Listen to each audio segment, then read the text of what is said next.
This is the Velvet Door. Well, beyond the door, we discuss all things that are worthy. Hurry up before it's too late.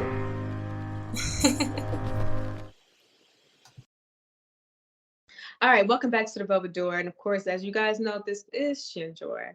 And tonight, as we know, Thursday nights is beyond the Velvet Door. So we talk about topics that are just not as, I would say, popularized, but they definitely hold a lot of weight into shaping the reality that we have and that we live in today. So, with no further ado, the topic tonight we're going to be dealing with is mudfloods, resets, also dealing with antiquity, Tartaria, and also questions about why do we have so many old style and structured buildings around our country that we might not ever take a chance to kind of think about, how did I get there and why does that look so different than maybe this building right next to it? So I'll say this.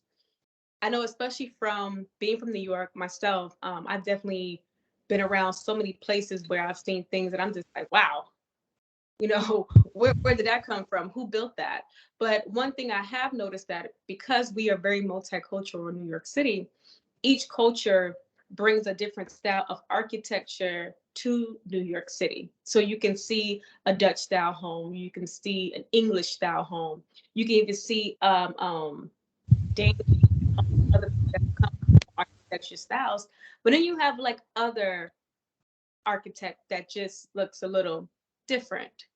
And sometimes the explanations around it doesn't really add up. So we're going to kind of just dive in a little bit to the, as you know, to the rabbit hole, taking that velvet pill to see what we can uncover tonight with our special guest. So with no further ado, once again, we're going to introduce Lynell Mitchell. How are you tonight, Lynell?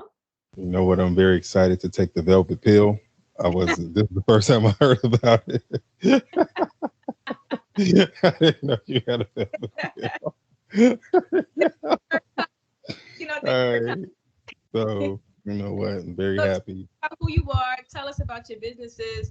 We want to All get to right. know you first before we dive into to go ahead to that velvet hole or the rabbit hole. You know what? Pause. The Pause. velvet hole sounds like an exquisite porno. I just want you to know that. Pause. Yo, hey, yo, this ain't happening. I'm starting out the podcast in the velvet hole. That's what's up. All right. So, Mm-hmm. what's going on, everybody? So, I got a couple businesses, right? So, as we all are, I'm a businessman. So, first things first, I'm a purveyor of alternative information, right? So, people always ask me, what do I do? It's hard to say, oh, no, I'm a professional conspiracy theorist. Like, no, no, no, no, no. I'm a purveyor of alternative information. So that's generally what we do. We're professional conspiracy analysts. In addition to that, um, I'm also a CBD. I own a CBD company, and so I spend a lot of my time educating public, especially Black people, about CBD. Right. So for the most part, when you start talking about cannabis, all Black people know, especially older Black people, all they know is kind of weed, marijuana, smoking it, and the devil's lettuce and shit like that. They don't understand that there are multiple fucking um, aspects or multiple uses to the cannabis plant. One of them is for pain relief. And so educating Black people worldwide about the uses of CBD specifically. So I own a CBD company, and I sell the world's greatest topical CBD products.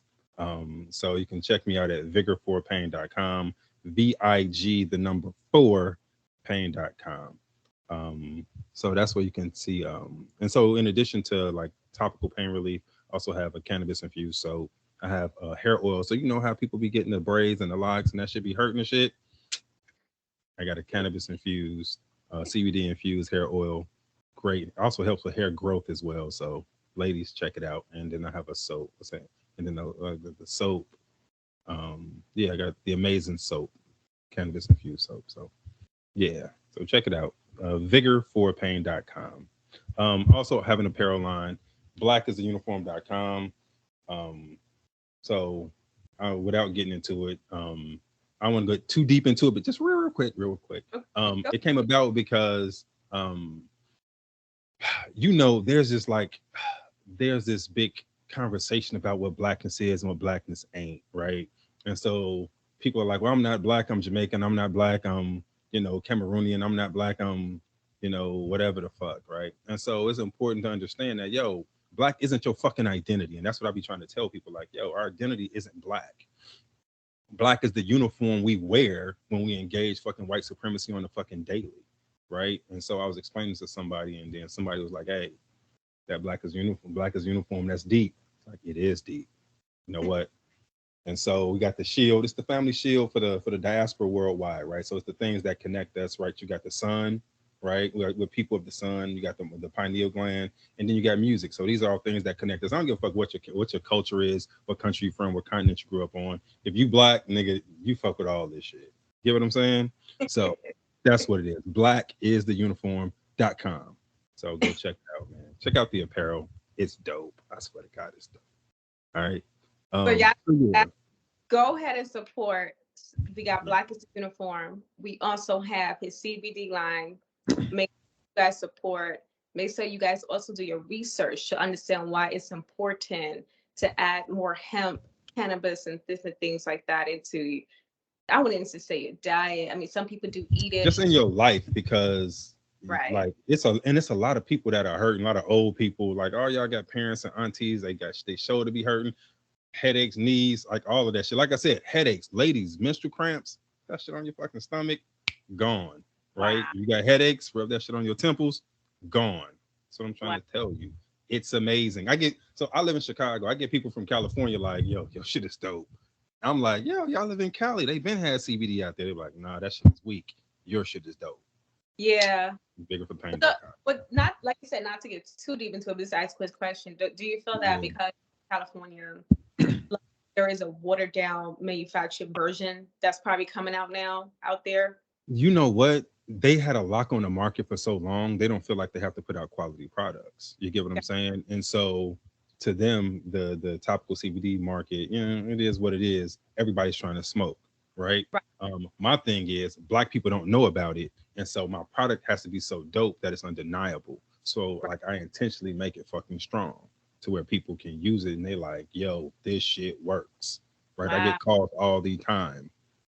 It fucking works, right?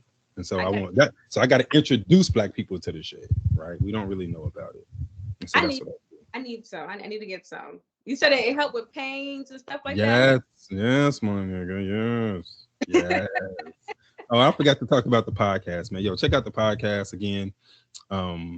So the way that I describe it is we're on the cutting edge of conspiracy. Like we're the place where your favorite conspiracy theorists come to listen to conspiracies. It's called the Conspiracy Cookout with the Tinfoil Family, right? So the Shan is always there. Shan is part of the Tinfoil family. And so it's like being at the cookout with your favorite conspiracy cousins, right? It's a bunch of us. We there. It's just us talking shit about conspiracies. Like we go pretty deep into a lot of shit. And so that's how I like it. It's got the flavor. One thing, and you know what I like about your space is that it's not an echo chamber. You know what I'm saying?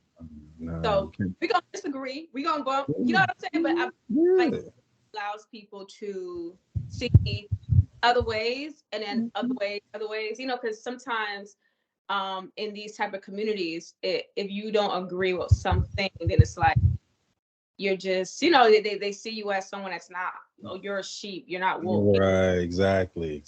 So no, I like the fact that people have different perspectives and different point of views, and I like strong people. I don't like weak people. Like, nah. Dude, I'm strong enough to deal with other strong people, and I make sure that the only way that we progress in our thinking is if we're challenged by that shit.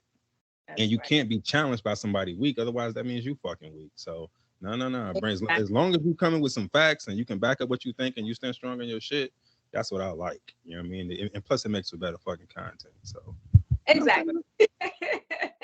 I definitely agree with you. So on that note, being what you said, a conspiracy analyst. We're not. There's no more theorizing. We analyzing conspiracies now. They're true. We already know they're true. Like That's the true. evidence is here. Now we just analyzing the fucking conspiracy. But So see, that's what it is. what we're gonna tap into tonight, this might be one of those theories where people might see it and they're like, okay, I can see that, but I don't know yet. You Mhm. know, because I mean, we had theories like what was a conspiracy theory that came true? Stuff with the V's, right? Because I don't want to say the word, but the V Mhm. news, right? And then that's that reality of it did come true that people were being affected by it and they did not want to tell the truth about it. What else? I Project Blue. mean, shit, everything. It's 9/11, JFK, a lot of old school shit. Like people talk about. I don't know if you know about the Gulf of Tonkin incident, but it's the Not incident that got us into Vietnam, right? So turns mm, out that it was faked, right? So they intentionally blew up. The U.S. blew up his own fucking battleship or some shit, and then wow. blamed it on the Japanese in order to get us into the war. It's like, and now that shit is documented as facts, right? I think I was looking today. Um, it was a story, and I think what's it, CNN? It was in some newspaper where they're talking about how the V has been, or the jab, as it's been lovingly called, is being associated with blood clots. It's like now it's in the fucking newspaper. And we've been saying this shit since the very beginning. Like, yo, this shit ain't fucking safe. What the fuck are y'all doing? And now Right, it's you know what I mean? And so it's a lot of shit that we're batting 1,000 on. We've been right. talking about the new world order for fucking years, and now they're finally coming out and saying the shit on multiple fucking Yeah, and streams and multiple avenues everywhere. They're just saying, "Oh, we need a new world order, new world order." When you we know what said it was like, what's crazy about that is that they're making it real sophisticated though. So they're having like these World Health Forums and all these big elite people in their suits, and they're just casually throwing out New World Order. You're like, mm-hmm. Mm-hmm. They saying it nice and simple, and they thought, mm-hmm. yes, but we need a Klaus Schwab. I don't know if anybody know who Klaus Schwab is. We need a new world order. Like, what the fuck? So y'all just gonna let them say this shit? Not, Like, but this New World Order. Now they're having the Great Reset it forums. is a great reset. Yes. Yeah. Mm-hmm. Yeah, 100%, 100%. So no, like a lot of the shit that we've been saying for years, that people in the conspiracy community have been saying, been screaming from the fucking from the high heavens, fucking vaccine passports. We were talking about that shit well before it came out. And so they brought it out, they test run, they gave it a test run, they gave us some pushback. They was like, oh no, we was just bullshitting. But they're gonna try to bring that shit back. Right. So Oh, they always, so you know what? It's like tipping over a vending machine, right? You never just come and tip it over with one push. You gotta rock it back and forth. You know what I'm saying? Let it get nice and comfortable, then finally you tip that bitch over with. And so that's kind of what we've been seeing, right? So they're just kind of rocking the vending machine back and forth, trying to get the public used to the bullshit. that's right. And so the New World Order is one of them. We've been talking about the one world currency, right? And so they're talking about central bank digital currencies right now. Today, they're talking about CBDC. So they use the term CBDCs because not a lot of people know what they are. And then the lay person here, CBDC, and they think, oh, it's just some technical jargon. You know, smart people know what it means. They're talking about a one world fucking currency. You That's know what I right. mean? One And what world government, everything. the universal basic income. UBI, the universal basic income. You will own nothing and be happy. They're trying to get people used to the idea of you don't need to own anything. We got you. We got you. They're testing that shit out in California where they're just giving pregnant women $1,000. Like, yo, no, don't worry about it. You ain't got to work. We're just gonna give you some fucking money. So tell me, so before we get into the would y'all say the main cook? Before we It's get the into the conspiracy cookout. You got to have main cooks. We got side dishes. You know what I'm saying? We're gonna get into the main cook. You know what I mean? so tell me what's your thoughts about you just brought up a really good point how in California they are passing or they already passed a bill that Mhm, is going to help mothers I think like for the first 1 or 2 years of a child's life. So mhm. I think does it start in the womb or does it only start once the baby's born? You know? No, they're pregnant when they're pregnant. So So when it's they're pregnant, when they're they're going to pregnant. start funding. It's $1,000 every month from the state of California, and you just kind of tie that into the universal basic income. Yeah, yeah. So again, it's a test program. So they're getting people used to the idea of giving people money for nothing, right? And most people hear that shit, they're like, oh nigga, that shit is sweet, right? Right. And I mean, who wouldn't want that shit?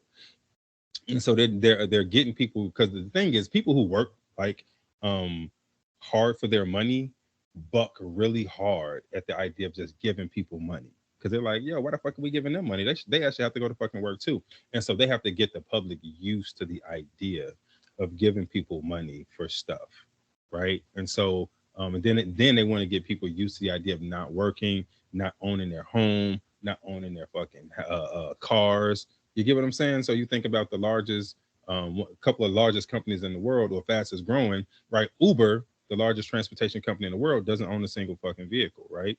And they Mm. make it, if you same thing with Airbnb, one of the largest hotel chains, or stay places or whatever. They don't own a fucking a hotel, right?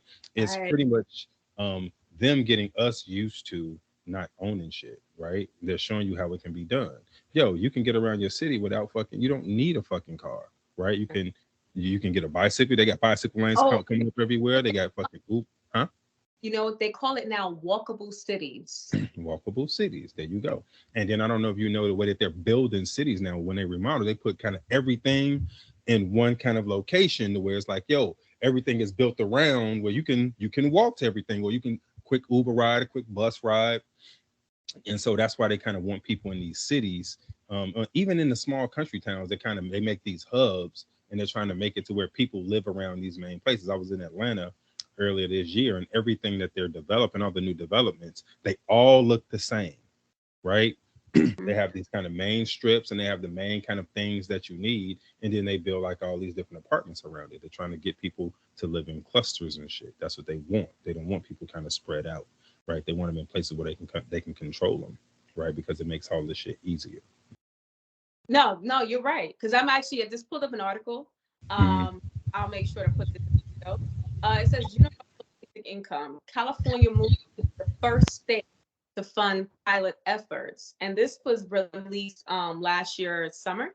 This is July 2021. They were talking about this, and it's kind of funny because this is also the state where they are also talking about reparations for Black people. So, how do you think that's going to tie into reparations and the fact that wants to add a universal basic income now? Ooh. We were talking about this. So we were talking about this with the fam Hmm. not too long ago, just about um the pump fake. So the first thing is this: in California, the original reparations bill, as I understood it, didn't have any cash payments in it, right? So it had $250,000 in reparation for each person, but there was no fucking cash, right? It was Mm. like you get tax breaks and tuition and all these other things that added up to, you know what I'm saying, a certain amount of money, but there was no cash. I don't know if they added that shit in. Like I don't even know if they added in now.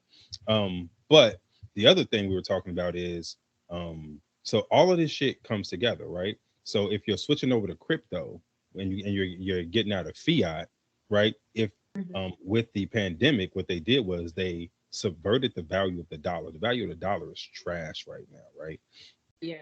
So imagine if you tank the value of the dollar, right? Then you pass a bill saying, "Hey, all you black people, right? We're going to give you guys $250,000 in this fiat."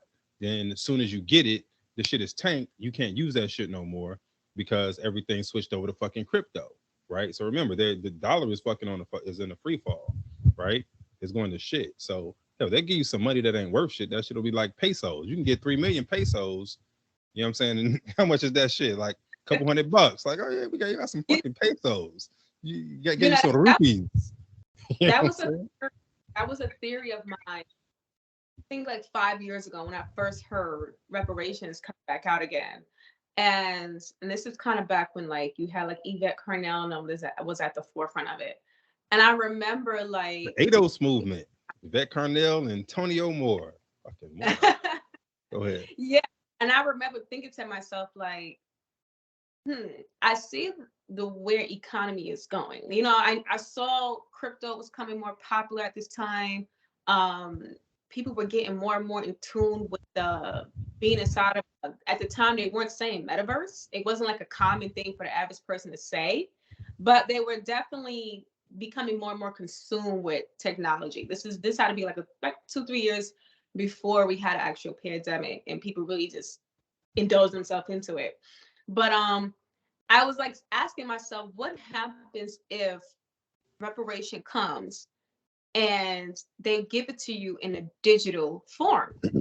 So I remember when I first got on Clubhouse and I used to see the reparation rooms, and I actually will go on the stage. I asked the same question. I asked two things to them. My first question would be, what would you do if your reparations came in a digital format? I used to ask them this last year all the time. And they were like, no, we not worrying about that. We gonna get cash. We getting cash. We getting cold hard cash in our hand. I said, yeah, but the economy is kind of shifting a little bit. So it's a possibility it can come digitally, right? That's a possibility. Even if it's on a little card, right? Think about it. Because it might not come in a check format. It actually might come on a little debit card. You know, this thing, Hmm. if it was money to be given, right? Right, right. Okay, so it's like food stamps, right? People have gotten accustomed to getting food stamps. You don't get an actual physical food stamp. You get a card. Anymore, you used to get that shit, but no, you don't get that shit no more. Yeah. I don't. So Are you old enough to remember the food stamp books and shit? When like, I remember them. okay, all right, go ahead. Yeah, yeah. We don't Oh, get I them no more. No, remember no. them. They came like different colors and stuff. Yeah, I remember. Yeah. But then it got to a time period where you weren't getting a book no more. You just got a little card. Yeah. And on the card was some numbers, and it said that you got X amount of numbers on there, right? So there's a possibility that reparations could be like that. Then the second question I will ask them, and this is the topic I always talk about, I will ask them, have you done your genealogy? Right? I would say, well, how do you know you family were enslaved? And if your family was enslaved, let's say you had two different lines where you had two different slaves, do you get paid twice? Or you getting paid once? It was just a lot of that I had for them, and I knew that sometimes they didn't have the answer for it. But Mhm.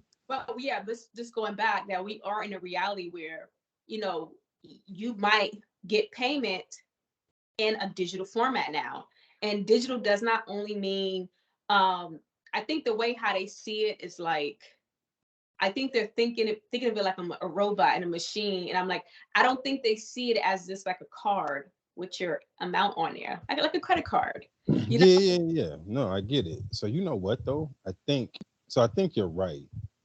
In that it's always a okie doke when you're dealing with these people. It's never you're never going to have straight business, right? So right? whatever they give is going to be something that's fucking worthless. It's going to be something that they plan on tanking anyway. So if they're giving it to you in crypto, which I don't think they're going to, because people wouldn't go for crypto. They're not going to give it to you in crypto. Crypto is the fucking future. They're going to give it to you. And so let's assume that they are giving fiat, right? They'll give it to you, like I said, on a card, and then it'll have an expiration date. It'll probably have restrictions on what you can spend it on, right?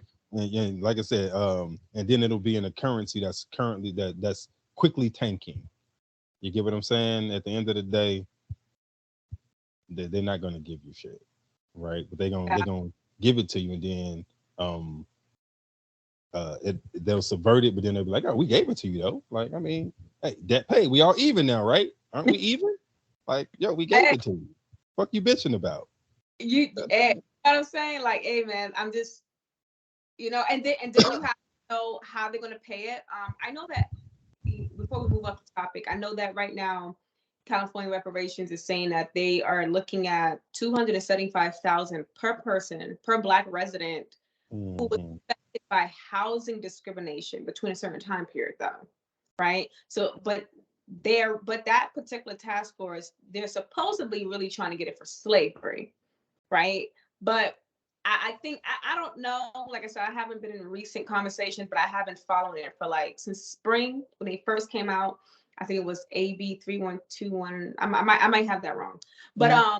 I remember when they were talking about it, and like I said, unfortunately, from where it's going, we'll see. We'll see if they can get it for actual slavery because it was supposed to Right. be slavery, but it's looking like it's moving towards housing discrimination, education discrimination, and you got to be careful because then that could turn into programs, like you said, because now they're just addressing these little minor incidents that happen and say, well, there was housing discrimination.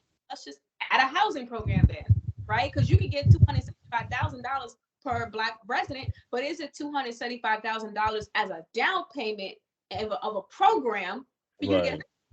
You see how they could flip it? It don't mean Yeah, that's gonna no. They definitely gonna flip this shit. They definitely gonna flip it, and then they gonna make sure they give it to motherfucking immigrants. Gonna make sure some Caribbeans get some Africans get some white people who claim to be black. Like, yo, they gonna give it. They gonna spread that shit the fuck around. Whatever they do, they're not going. They gonna make sure some Asians get some of that shit. Like, nigga, it's gonna be a whole scene. Watch. They gonna shit show the fuck out this shit. So I want to Watch. real quick, and this is I think you'll laugh when you hear this. It says the universal basic income was championed by Martin Luther King Jr., promoted by Silicon Valley citizens as the quote unquote out social vax in the 21st century, and endorsed by 2016 presidential candidate Andrew Yang, but it has never really caught on. Now, time may have come. What do you think about that? It's about the universal Mm. what about Martin Luther King Jr. and I think it's interesting. They call it the social vax. Yeah. Century. So that's a word super fuck shit. Right? So whenever they start trotting out Martin Luther King name, I know the bullshit is coming. I swear to God, whenever I hear this motherfucking name, I know the bullshit is coming. Like, I fuck You with Martin Luther King. I don't agree with everything King did, right? But I understand. I think his heart was in the right place. I know he got used, right? yeah. But the fact of the matter is, when they start trotting out his name and putting his name on shit. So I don't know if you know anything about South African politics, but I used to watch South African Parliament because that shit is entertaining.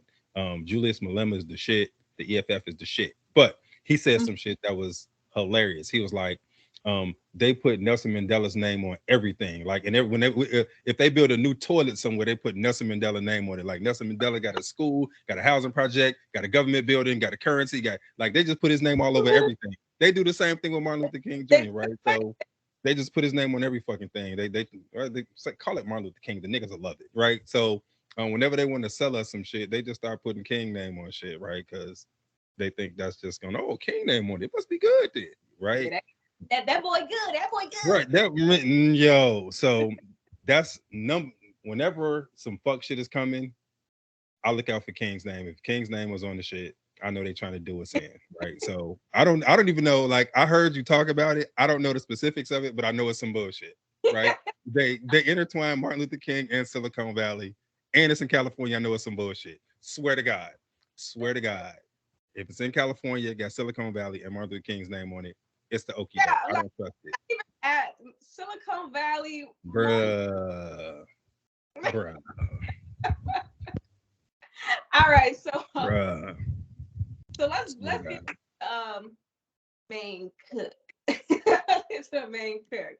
Um, Mhm. So enough nigga babble is what you're saying. We can get to the main. I got you. All right, let's go. which I call it nigga news. Yeah, exactly. So saying nigga news. It ain't nigga news because Chop ain't here. You gotta have Chop Skino for nigga news. But it's just some random nigga babble. It's okay. Shout out to Chop. All right, so let's get into it. So tonight's topic, we're talking about world tech, over Mhm, architecture criteria, and I mhm. know this automatically gonna roll right into your lane, flatter. And I'm gonna be real. I'm gonna be real. I'm I'm like this. I don't know if the earth is flat or round, right? I don't think it's really round. You've been around me way too long to say some shit like this, man. What the fuck? Look, Like, look. I that was don't disrespectful as fuck. That's like me saying, well, I don't know if we're Native Americans. Like, the fuck? Well, we might have came over on slave look, ships. Like, what the fuck? if I was to choose a theory that somewhat fit the in between stage I'm because I don't think it's round, not at all. But I can't. I would say I'm in this gray area because prove where y'all come from, right?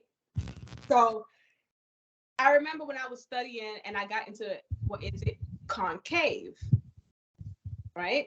Well, I think that's like when it's like it's flat, but it like has like a dip and it goes out like that. And I was like, well, that's Yeah, I've seen that possible. shit before. Yeah, but but to see the reason why I lean more towards flat Earth though sometimes is because of the ice walls. Mm, I know the ice walls are real. I know right. that.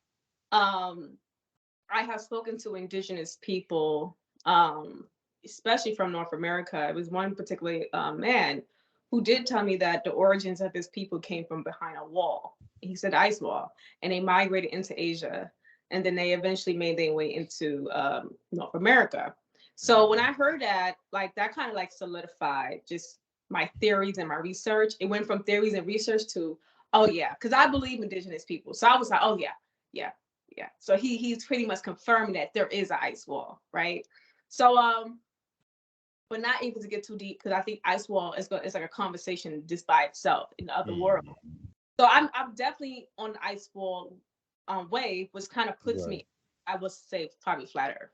Right. Um, so to go into the resets though, in the mud Okay. flood, Right. uh, I don't believe that this is the first reset we've ever had. So this is just for the audience. I know we're talking about the Great Reset that everyone's talking about for 2030, but we have gone through, even in I think in my lifetime, I think I probably already lived through like the reset of 1999 going into 2000. That was definitely a reset into the technology age. Um, there was a reset 1900s, the Industrial Revolution. That was definitely a reset. The reset 1800s, 1700s. But in Lynell, you would say that anything prior to 1700s, it's pretty much um, hogwash, like just making some shit up. And I have to say this, I lean towards that too, because when I do my studies a lot, and I wrote this on my website, if you guys don't know about it, it's the-velvet-door.com. And I wrote an article where I kind of analyzed that a lot of the so-called founding fathers, like Christopher Columbus and etc., that that was finding themselves as the first discoverers of the Americas, whether it was in Canada, the Caribbean, or certain parts of the eastern seaboard in North America. They never really had a portrait, like they never have portraits of themselves. They're like, how can these be such monumental men that literally reshape humanity with the discoveries of the Americas, like literally? How the heck don't they have portraits? But I can find a portrait of thousands of George Washington and all these other people, right? But just 100 years or 200 years prior, you would think that in a time where it was definitely a lot of art, a lot of renaissances that were happening at different time periods, we would see portraits of Christopher Columbus. Christopher Columbus does not have an accurate portrait, and if you go on Wikipedia, even they even confess that there is no official portrait for Christopher Columbus. Hmm. And there's a few others discoverers that there's no official portraits for them. So what they do is they make an image of what they believe the person will look like. But it makes you wonder then, because they're making statues. And if you look at all the portraits for Christopher Columbus, they're all different. They don't look the same, you know? Different artists had different interpretations of what they thought he should look like, right? And then they go and make statues off of fake portraits. Um, so what does that have to do with a reset? What does it have to do with anything? Well, it has a lot to do with it, because it kind of goes into the theory of how much of our history is really real. Also, the idea that Christopher Columbus's identity is not really his identity. His name was not Christopher Columbus. I've heard people try to spice it up and say Christopher Cologne, and they try to spice the name up, Cristobal Colon. Yeah, yeah, yeah. spice it up. I I'm heard it. like, no, no, no, that was not his name. And Hmm. or a matter of fact, another key explorer that does not have an official portrait, Verrazano. You ever heard of Hmm. Verrazano? I have. I have. Yeah, Ain't Verrazano. I got a bridge in New York after Verrazano?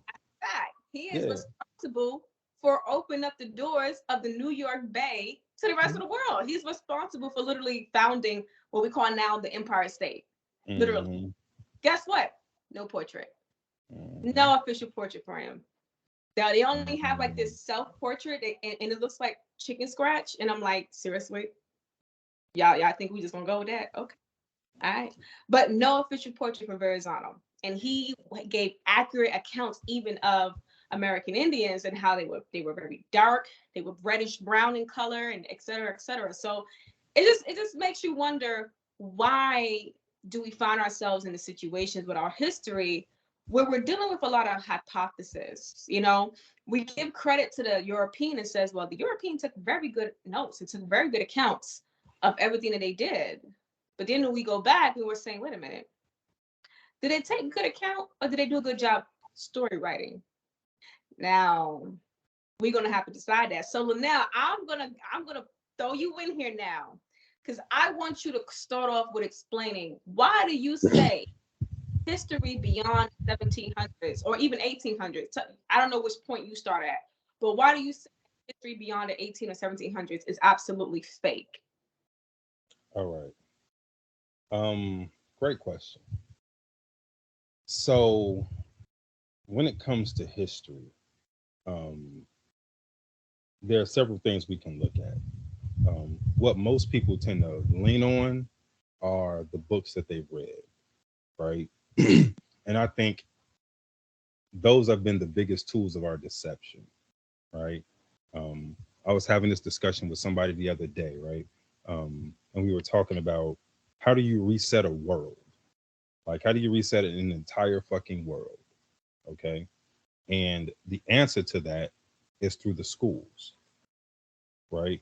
The educational system is the biggest tool of the reset, right?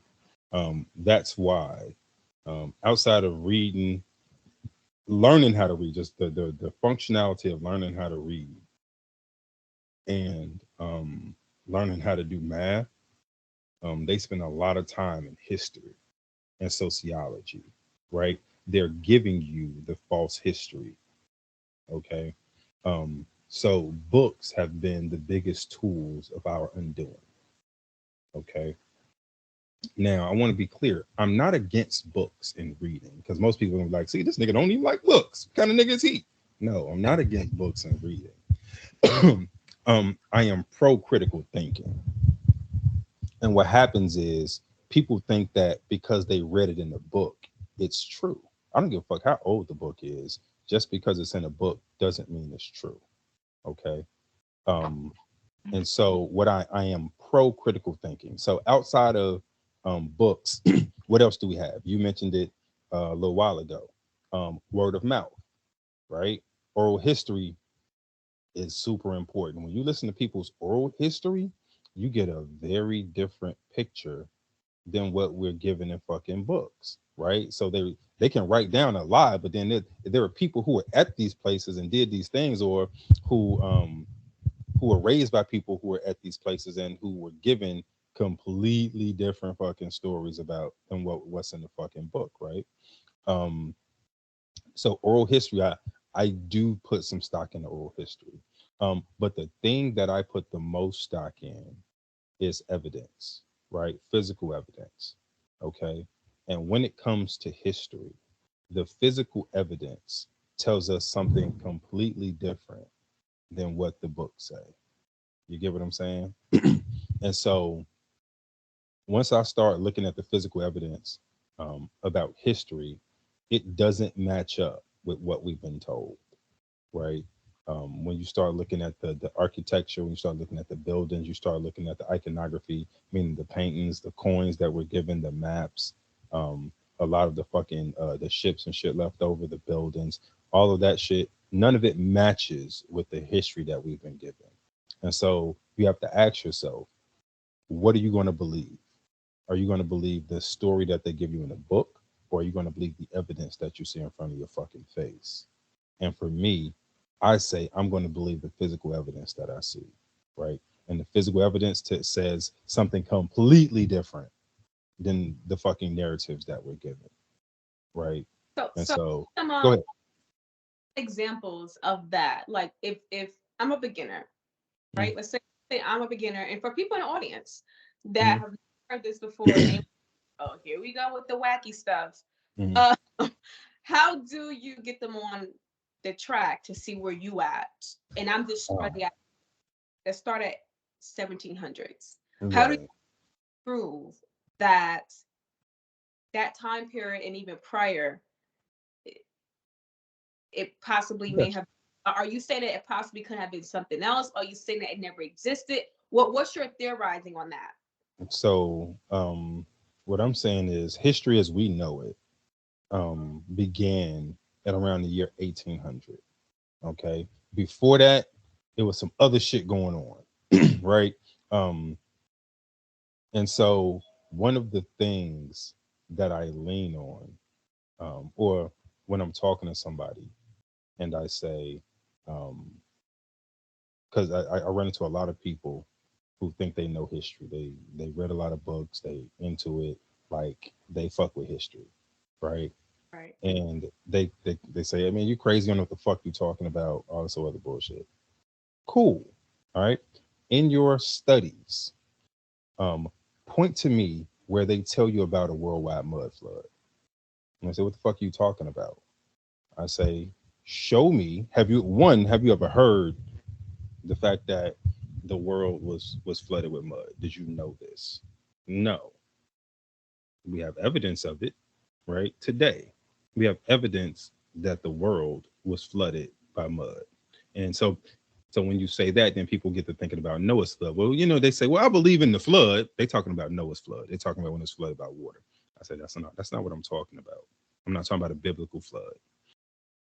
I'm talking about a flood, right? That didn't come from the sky, right? Because when we look at the evidence of the mud flood, we're not seeing the buildings aren't fucking drenched with fucking mud and shit, right? We're not seeing evidence of it in the trees. We're not seeing dirty buildings like that. It looks like the shit came from um, underneath, right? It looks like the ground rose, right? That's what I'm talking about. And so they say, well, no, I don't know what you're talking about. And that's when I start breaking out the pictures, right? And then we can look at it. I don't know if you want to look at some mud flood pictures right now. Yeah. Mm. Go. Yeah, all right. So let's check out some mud flood pictures. Um, so this is one of the so this is one of the things where um we just like this is simple, right? Is literally we go to the start and we start looking at fucking pictures. Hold on, let me see. All right. So here, let me share my screen. All right, so here, you see my screen. Yes. So, when we get to talking about mud flood, right? So I want you to look, right? So this sidewalk came after the building, right? So if you look down here, there are windows down here, right? Mm, Whoever built this building, right? No intelligent person would build a building underneath the ground, right? It only makes sense that these windows, see all this foundation, right? mm, All of that shit, right? All of this shit was here first, and then the fucking ground came, right? ah, All of this shit came after the building. Okay. Same thing here. Look at this, right? See these are windows, right? Just like these. These are windows. These are windows, right? No intelligent person builds windows and then cover them up, right? You don't build a window underneath the fucking ground, right? mm, This door was put here after the flood. So logic tells us that this all wasn't here. All of this, the street, concrete, none of this was here, right? The building was built, the street got flooded, the city got flooded, and in order, so there was too much mud for them to dig out. So what did they do? They concreted in the windows and they moved the door from down here to up here. mm. Okay. This is Right. it right here. Right. And then this is all over the world. This isn't just in one city, one place. This is everywhere all over the world. Here, they're still digging this fucking place out. Right. Mm-hmm. You see, they were just so the mud came up to here. That's why this is kind of weather worn and all that shit, but they're digging it out, right? Still digging this shit out, right? It happens all over the place. So here, think about this. Who the fuck would build a building into a goddamn into the side of a hill, right? And see this window is even below the dirt. It's below the Mm, dirt, right? So right. logic tells us what the building was here first, and then all of this came. Mm-hmm. You get what I'm saying? The building was here first, and then this came. Okay. You can even see where like some of this shit landed on top of this fucking shit. right? That's why you get some foliage up here, right? So the building was Right. here first, and then all of this shit came. Um, so I think this is Paris. They were literally digging out the city. So much fucking so much dirt or mud came in Paris. They literally dug out the whole fucking city. Mm. Okay. This is how much they had to dig Paris out. So Paris was too important for them to leave under the mud. So they dug it the fuck out. All right. So here's the same picture we looked at. Hold on. Well, we need more. Got a bunch more. Hold on. All right. So here we got before and after photos, right? So this is what it looks like before. Okay. All right. So down here, this is what it looked like before. And then when they dug it up, you can see it was a whole big structure down here. This is the fucking entranceway right here. So the mud, so they built this thing, the mud came, and um instead of digging it all out, they just kind of did this. Oh. Mm. All right. So you see here, all right. So they kind of did that. They're like, man, look, we ain't finna be digging out all this fucking mud. All right. Let's see. Oh, here's another one. See, look at this. This is the original photo. This is what it looks like when they built it originally. The mud came and it came up. See this right here? It came Mm. up this high. So this is right here. So this is how much is under. This is how much mud came. See that? Look at this. Is this same building? It's the same Oh building, wow. right? So front door and a little bit of underneath the porch for people to be like, oh, they made a little just kind of cubby area. No, there's fucking floors underneath this shit. There's floors Right. underneath this shit. Okay. Right. So this is what I'm talking about when we talk about the mud. So same thing. This building been torn down, but look, windows underneath. Right. That means that the mud came. The That's mud right. came. Okay. Same here. So you got tunnels and shit all under all of this shit. Okay. Mm. So cities built on top of cities. Hold on. Let's see. See some more good stuff. Oh, here we go. All right. So here, let's look at this. So just see the mud. Let's see what it looks like. Boom. Right. That's what it looks like when the mud's gone. Right. I see. Okay. Wow. All right. Mm-hmm. So we can do this all fucking day. Right. See, it's structures underneath all of this shit. Structures underneath it all. All right. Mm-hmm. Let's see. Let's see. Find some more good ones for y'all. Hold on. Here. Let's go with this one. See, same thing here. Right. So there was a sidewalk here. They're doing some remodeling. They had to get up underneath it, so they tore up the sidewalk, and you can see the original construction is underneath it. It's it right here, right? Mm. So they boarded up the fucking windows. They bricked in the doors, all these entrances and shit like that, right? So this was the sidewalk is right here, right? They had to go up underneath the sidewalk. This while the fucking mud came. Okay. So it's same thing here. See this building, right? See this is where the mud came, where all the original red brick is. You see where the mud came, Right. Mm. right? So yeah. So it's like this all over the place. Hold on, which one is this one? Um. Oh yeah. So this one right here is just showing. So this is a window right here. The sidewalk wasn't here. The mud came, and instead of digging it out, they just like, man, fuck it. We just gonna brick in the fucking window and keep it the fuck pushing. Same thing down here, right? All this is the original construction, and then the mud came. All right, same thing down here. So you can see the mud, like it wasn't a little amount of mud, right? It was a lot.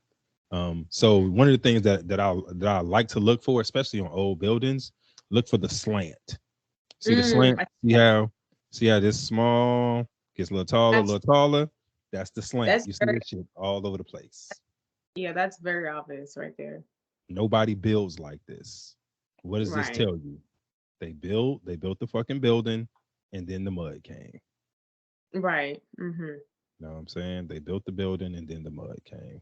Let's see, same thing down here. You see this? No intelligent person builds like this. This is the first floor down here. First floor is down here. And this is Iowa. Yep, that's City Iowa. Hall. It's it's everywhere. Everywhere you find old buildings. Look at this, right? Before the excavation, after they got the mud away. Ah, See how yeah. much fucking That's mud came. and when was that? That's in oh that's just it oh it don't have the location on there. No, Okay. this don't have a location up, right? Hmm. Don't have it. So this is another thing. So check this shit out. Like I said, I can do this shit all day. Anyway, but look, Uh, see, see how the mm, first floor is below the ground? They didn't yes. build it like this. They built this building and then the fucking ground rose. The ground it came like that. They didn't build this originally like this. You know, it makes me wonder because um where I had my condo at in New York, Mm-hmm. my the third floor is the first floor technically. So Mm-hmm. when you come into the building, because it Mm-hmm. looks like we're on a hill. Like at first, Mm-hmm. like it's a hill, but Mm-hmm. when you actually come into the building, you're actually on technically the third. The no, you're actually on the second floor. The Mm-hmm. first floor is in the basement. So when people used to come in my building, they're like, "What floor? Like, is this not the first floor?" I'm like, "No, this is the second floor." I know this is the entrance, but this is technically the second floor. The third floor is up, and then you have the first floor at the is underneath is in the basement. So, like you said, I mean, maybe that's a possibility that either they had that piece of land and maybe they just wanted to build on top of a hill and they had to build it like that, or was there a situation where some earth, you know, came? The earth came exactly. Mhm. Exactly. Mm-hmm. It And that happens building everywhere. really old. It looks almost similar to like this building on the screen. It's like them Mm. old kind of buildings, brick buildings. Mm-hmm. Mm, Yeah. So in this one, same thing. They didn't build this. No one would build this shit like this, right? right. You build a Hmm. building. You build it regular. This was probably the original fucking door right here. When the shit came, the mud came. They had to improvise, so they made more. They made a different entrance, right? And they do that Mm. shit all. Look at this shit. Who the fuck would build this like this originally? No one. It's dumb as fuck. This was your entrance right here. This is the entrance right here. And you can see the wear and tear. You can see You it. can. Yes. You can. So yeah. So like this is everywhere, all over the world. And so this is what I start with right here. Okay. Like I said, this is physical evidence. Where is this in Right. your history book? Right? Show me No. this in your fucking history book. It's nowhere. It's nowhere. Nowhere do they talk about the mud flood. Nowhere do they say, yo, we had thriving cities with buildings everywhere, and then mud came and fucked up the whole fucking city, and we had to fucking brick in windows, the first floor windows. We had to make new entrances on the second floor. Um, like they don't say this shit. They just pretend But you like it never happened. but you know what also even Look at this shit. Who the fuck would build this like this originally? No one. It's dumb as fuck. This was your entrance right here. This is the entrance right here. and you can see the wear and tear. You can see You it. can. Yes. You can. So yeah. So like this is everywhere, all over the world. And so this is what I start with right here. Okay. Like I said, this is physical evidence. Where is this in Right. your history book? Right? Show me No. this in your fucking history book. It's nowhere. It's nowhere. Nowhere do they talk about the mud flood. Nowhere do they say, yo, we had thriving cities with buildings everywhere, and then mud came and fucked up the whole fucking city, and we had to fucking brick in windows, the first floor windows. We had to make new entrances on the second floor. Um, like they don't say this shit.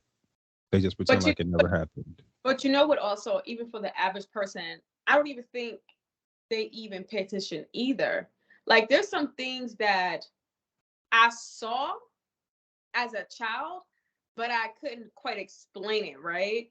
So Hmm. one of the things was I think I had told you this before in the past. So my great grandmother's house was always very like weird to me.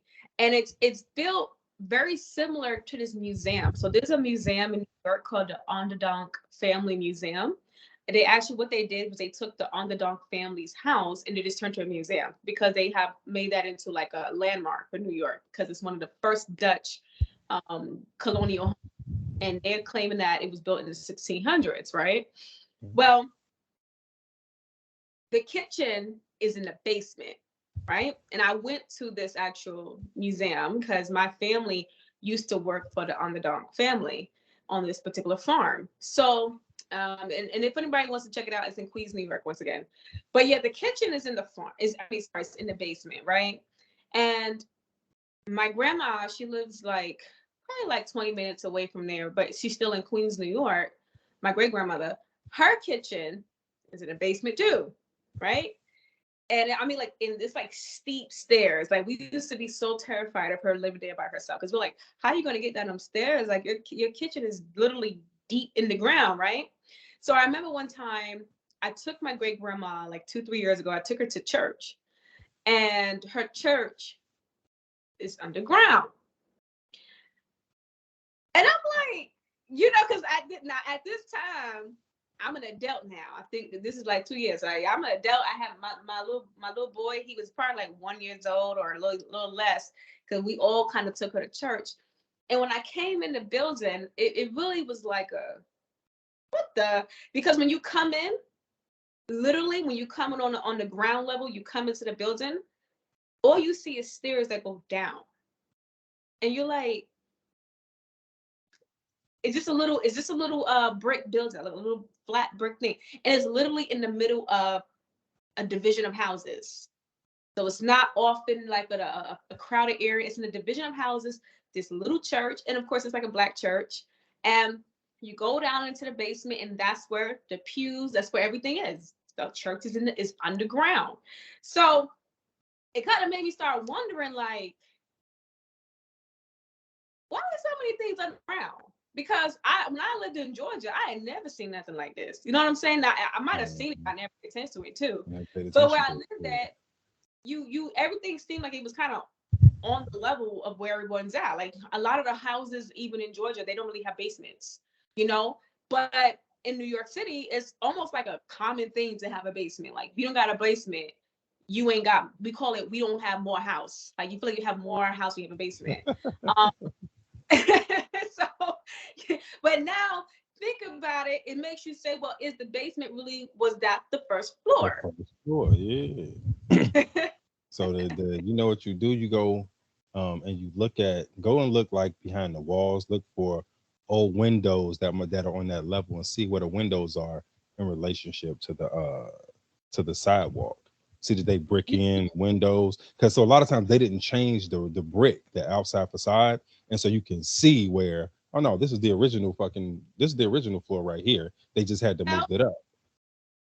Because now you may remind me of something. So when I was like house hunting, right? I went to Pennsylvania and I was house hunting, and I saw this house. Now I ain't gonna lie, it's beautiful. The front yard, it was manicured. It has like you have those fancy like long driveways and it curves and it come up to the front yard. And you have like a little roundabout circle. So it was Mhm. really nice, but the house was kind of old, but on the outside it looked okay. It had its own well, its own like little shed. It was a really nice house, and it was a lot of land that came with it, right? Right. But when I went inside the house, first thing I saw was like the old time casket iron stove or heaters, right? And you'll see this in a lot of the houses in like Pennsylvania and even sometimes in Jersey. You'll see a lot of these houses, they still have that old, like real Yeah, old casket iron stuff, right? yeah, But yeah. that wasn't the kicker. The kicker is when I went into the basement. Okay. So when I went to the basement of this place, right? First off, on the first floor, I'm already short, but the ceiling felt kind of tight. I'm like, damn, what is so tight? Like I'm short, so and like my husband, his head is almost touching the ceiling, and he's not that tall. Like he's like probably 5'11" or something like that. But I'm like, Right. wow, this is tight. Went into the basement. It was weird. It was a lot of doors. So I was thinking, me, I'm thinking like some get out, like then they had slaves. Yeah, what kind of house is this, right?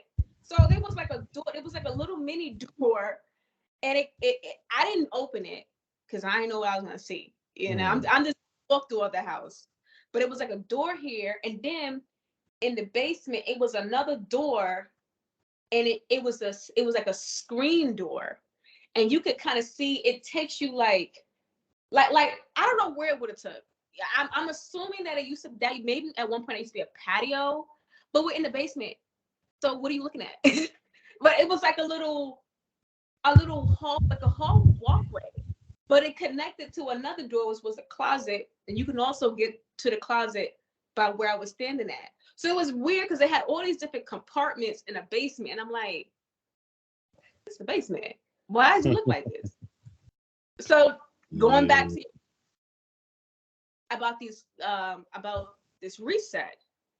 Now, is it possible that that home that was really the first floor, and Hmm. that's also tight on the because that it feels like it's supposed to be a I think it's because some of these houses are 3-story houses, right? But if it cuts in half, then now it's only 2-story, right? So I don't know. It just like Yeah, so when they you talk, altered it. They did a post build alteration of the house to make it fit what was going on with it because of what happened. That's what it sounds like. yeah, because Hmm. it was even when I had told my husband, I'm like, why are so many doors down the basement? I've never seen a basement so many doors. I'm like, I'm like, dang, are these like cages? I didn't know what to think. So I'm It was like, let probably me a get out of multi-unit. Like, it's something a lot of times they built them places with like multiple different kind of apartments in one dwelling and shit. It was probably here. one Yeah, of them. it could have been one of those, but now Mhm. it's modeled to just to be like They turned it into a single family home. Yeah. family home now. So Mhm. all that extra stuff was in the basement though. Yeah. The top part is just a bedroom, the kitchen, you know, Mhm. and it feels very old in there, but it was on some immaculate landscape. So it lets you know that whoever used to have this property definitely has some money, whoever had it. But how long did they have it? So let's go back to the reset. You said 1700s, 1800s. Now, if mud is coming in these time periods, how? Okay. What's going that there's mud that is literally causing people to, I'm gonna assume, flee or Mm. go to the highest homes? What is going on at this mud though? Where's the mud coming from? And causing the mud, or what caused the Okay. mud? All right. So this is when we get into um everything is related to everything else. Okay. Um, Hmm. so anybody that's been around me and heard me kind of talk, um, one of the things I'm huge on is context, right? So nothing exists um, in a vacuum, but not just in the conspiracy community. Everybody thinks they like to think of things as if they're their own thing. Okay, and so we have to put the mud flood in the context of everything else that's going on.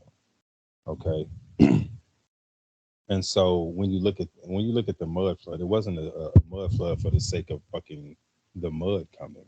It was a flood with like it was a tool. Okay, so it was happening um, as the reset was happening. Okay, so the mud flood, best I can tell, was a tool of the people who were resetting this place. And so, in order to get the understanding of why they would do it, you have to understand what the pre reset world looked like and how it functioned. Okay. And so, a lot of the things are here. Let's look at some stuff. So, this goes, um, now we got to look at some different stuff, right? And so, one of the things to And, understand about the pre reset world is to and understand the of technology. Hmm? this, I want to tie in the history that they did write for the 1700s. Mm, What is that? right. And why Okay. start at 1790? But go ahead, continue. Go ahead. All right. All right. Um. So here I wanna get to. a place where I want to kind of understand some shit. Okay. Um, let's see. Where is it at? All right. So screen share. Okay. So this is look at the same architecture, right? It's Germany. This is Japan. Okay. Same fucking building. You get what I'm saying? Same architecture. So one of the things to understand is that when we're talking about um, pre-reset world, we're looking at um, the structures, the buildings weren't just buildings. They were part of the technology. Okay, Mm-hmm. so a lot of the buildings that we're looking at, um, they were meant to not only house people or conduct business, but to um, help harness energy or um, be part of the technology. So here, this is one of the things that we often look at right here when we talk about how they changed fucking history. So the original version of this building had 890. It was built in 890. After the reset, right, in order to change history. So this when I talk about how they changed history, right? So it was built in 890 originally. After the reset, in order to cover up the real history of this place, they just added an M, right, Roman numeral. So now it's 1890, right? So they added 1,000 years to it. So now they got us thinking that this motherfucker was built in 1890, and really it was built in 890. But then the question is, what year are we in now? That's a whole different discussion, though. But we talk about star forts. So star forts. So I think this was one of the main reasons for the mud flood right here. These things right here. Okay, so when we talk about the technology and how the buildings um, harness the energy from the ether, the star forts are your pre-reset power stations. Okay, and so in order to cut off the star forts, um, they had to flood the joint out, and so you get all these. So again, U.S. Capitol, the Vatican, same architecture, right? Same architecture. They're utilizing the same technology. Okay, and so the buildings are the technology, right? The columns, right? The rotunda, all of this harnesses energy. Okay, all of this is about energy, right? And harnessing energy from the ether. Okay, same thing. So the domes are gold resonators. The columns are for coils, right? Conducting the current of the positive and negative ions. Resonators covered by copper, right? This is literally all about conducting energy. That's what these buildings were for. Okay, so yes, they weren't just buildings, but these were the energy. Okay. Mm-hmm. What it says is with the help of a magnetron, the ions of the magnetic field interact with the stream of microwaves of the resonator in order to generate high frequency signal. Okay. So what we're saying is that pre reset, the buildings utilized energy from the atmosphere. So there were no, when you look at when you look at the civilizations, you don't see wires everywhere. Like today, you go outside, you see fucking power lines everywhere. They didn't need fucking power lines because the buildings, the architecture helped harness the energy. Okay, that's why it was built like this. This isn't just decoration, right? This is tech. Okay. Then they came after the reset and they put a lot of this shit up here. See these statues and shit. These happened after the reset. They weren't originally here. A lot of this shit they added. They destroyed the tech. Okay. Even look at the design of cities. Okay. This design of a city. It looks like a fucking it looks like a circuit. Okay. If you look at a lot of cities today, they built like circuits. So again, That's right. look at buildings, right? Gold covered resonators, gold covered, right? Copper coils underneath the arches, right? These are the antennas. All right, these are antennas.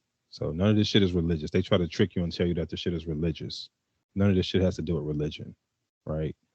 So all of the arches, right? The antennas, all of this shit is about tech.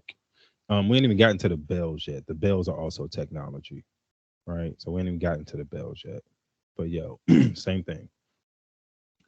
All of this shit, okay, is about energy. All right. All this shit is about energy. All right.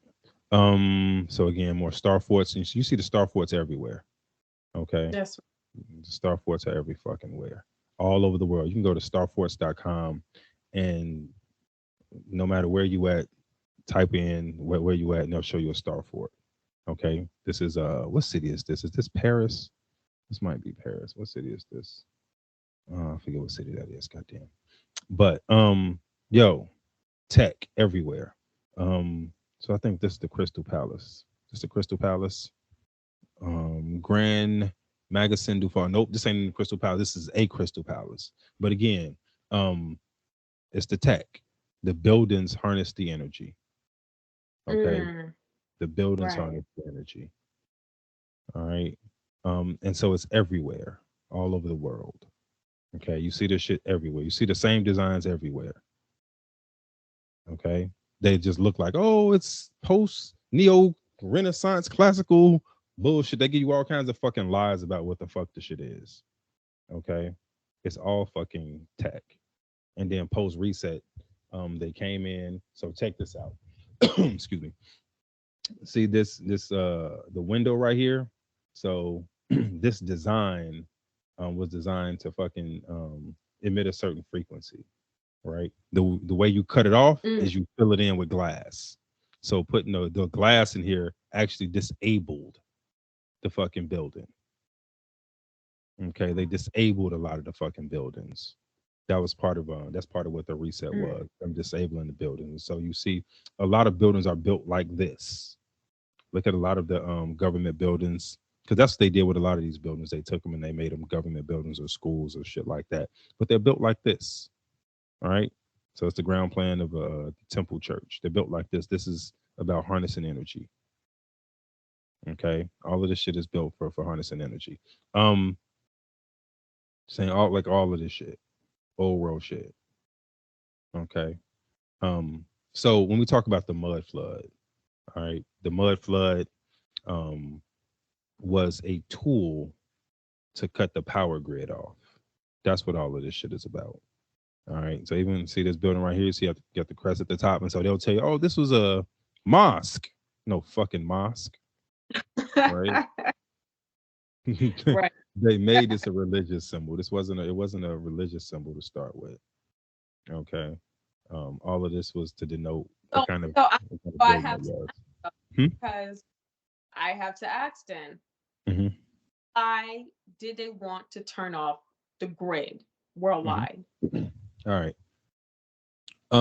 So one of the things is if you want to take control of a place, the first thing they had to do was be able to defeat the people that they were fighting. Okay.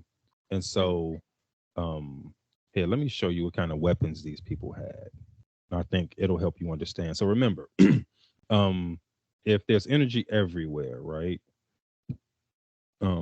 So you got energy everywhere, and you're trying to take over. Um, let's look at who your opponents were and how they were fighting. Okay. Um, Here, let's look. I'm gonna show you exactly why they want to turn off the fucking power. mm, Okay, because this is who they were fighting right here. So imagine you're fighting against somebody and they're using energy weapons. So these things, right? These suits of armor have nothing to do with what they tell you they are. All of this shit is it enables them to fucking harness energy, right? They're Faraday cages. You get what I'm saying? And so mm, if you're fighting somebody and they have these things, right, powering up their suits of armor, right? Hold on, I'm trying to scroll down so I can show you some more. And they have those things powering up their suits of armor, right? So remember, so you got Tesla coils and shit like this, right? You see these everywhere. See these, especially in Japan. See these right here? Harness like these are harness energy, right? mhm, Electricity. Hold on. See this thing right here? Right? You see these everywhere, right? Energy weapons, right? Actually, you know what? Elon Musk posted a photo of some beer and a gun like last week, and he had this on his fuck. He had this literally. He had this on the table next to his fucking next to his gun. He Yeah, I'm was gonna have to. literally showing you exactly Wow. what the fuck was going on. I want to find some more fucking photos and I'm shit. video then. Huh? I'll find that. So I'm gonna put that in the video then, so they can see that. Yeah, I'm gonna yeah, put. yeah, yeah. So um this is the shit that they were fighting, right? So these things are energy weapons. And so if you're fighting somebody that has this as their weapon, so here, there you go. If you're fighting somebody and this is their weapon, right? How do you disarm them? Right? So these are everywhere and these people are wielding energy weapons. How do you Mm, fight them? Right? So think of what kind of energy this motherfucker is throwing. Right? Look at this design. Right? He's harnessing all kinds of motherfucking voltage. wow. All right. You, it kind of looks like our American Indian headdresses. Like Mm-hmm. they. Okay. Mm-hmm. Look at this. Continue. Look at this. Mm, Right? wow. Think about what kind of motherfucking power these niggas is throwing.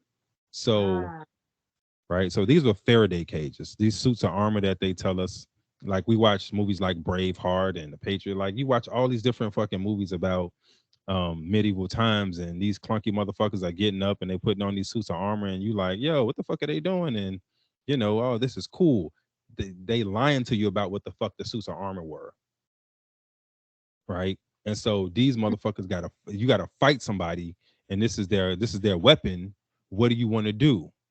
You got to disarm them. How you disarm them? You cut the fucking power off, right? mm, And so this is why they wanted to cut the power off initially, mm. okay? And so this is why they want to keep they want to restrict access to who can get power, right? They can't just have everybody with access to power. Then what happens?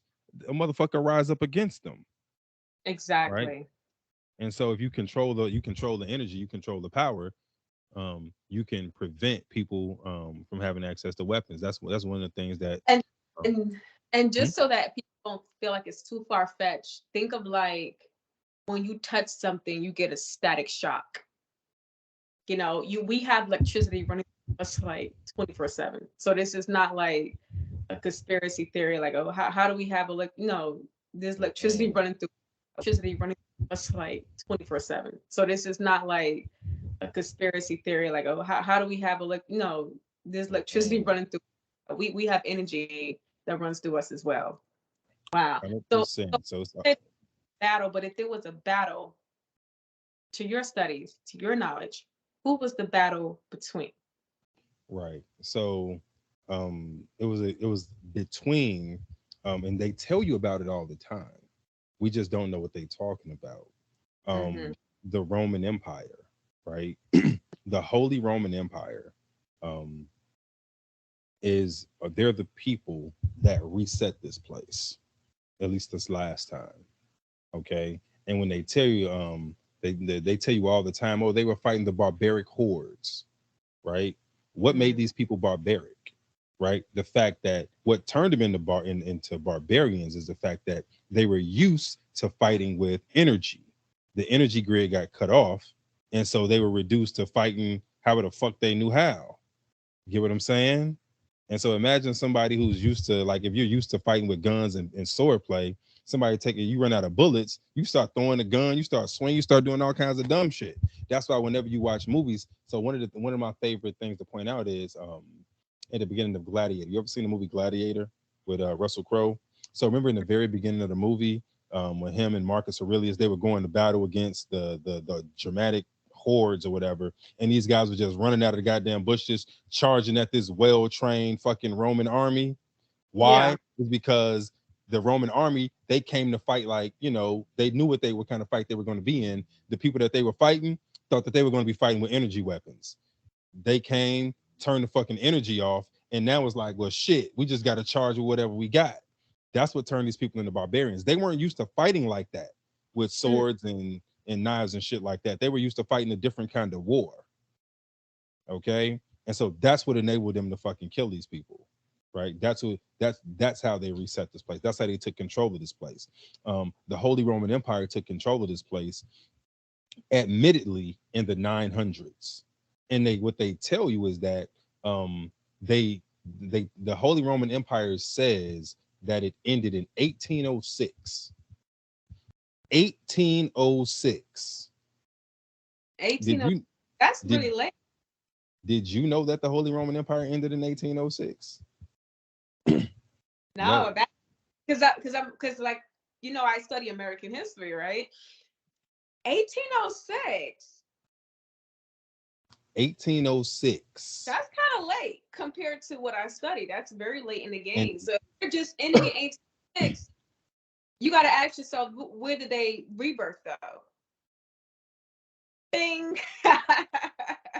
so the thing is, and then when you look at, well, how did they end? They just, oh no, they just ended. No, motherfucker, they didn't just end it, right? They just told you they ended.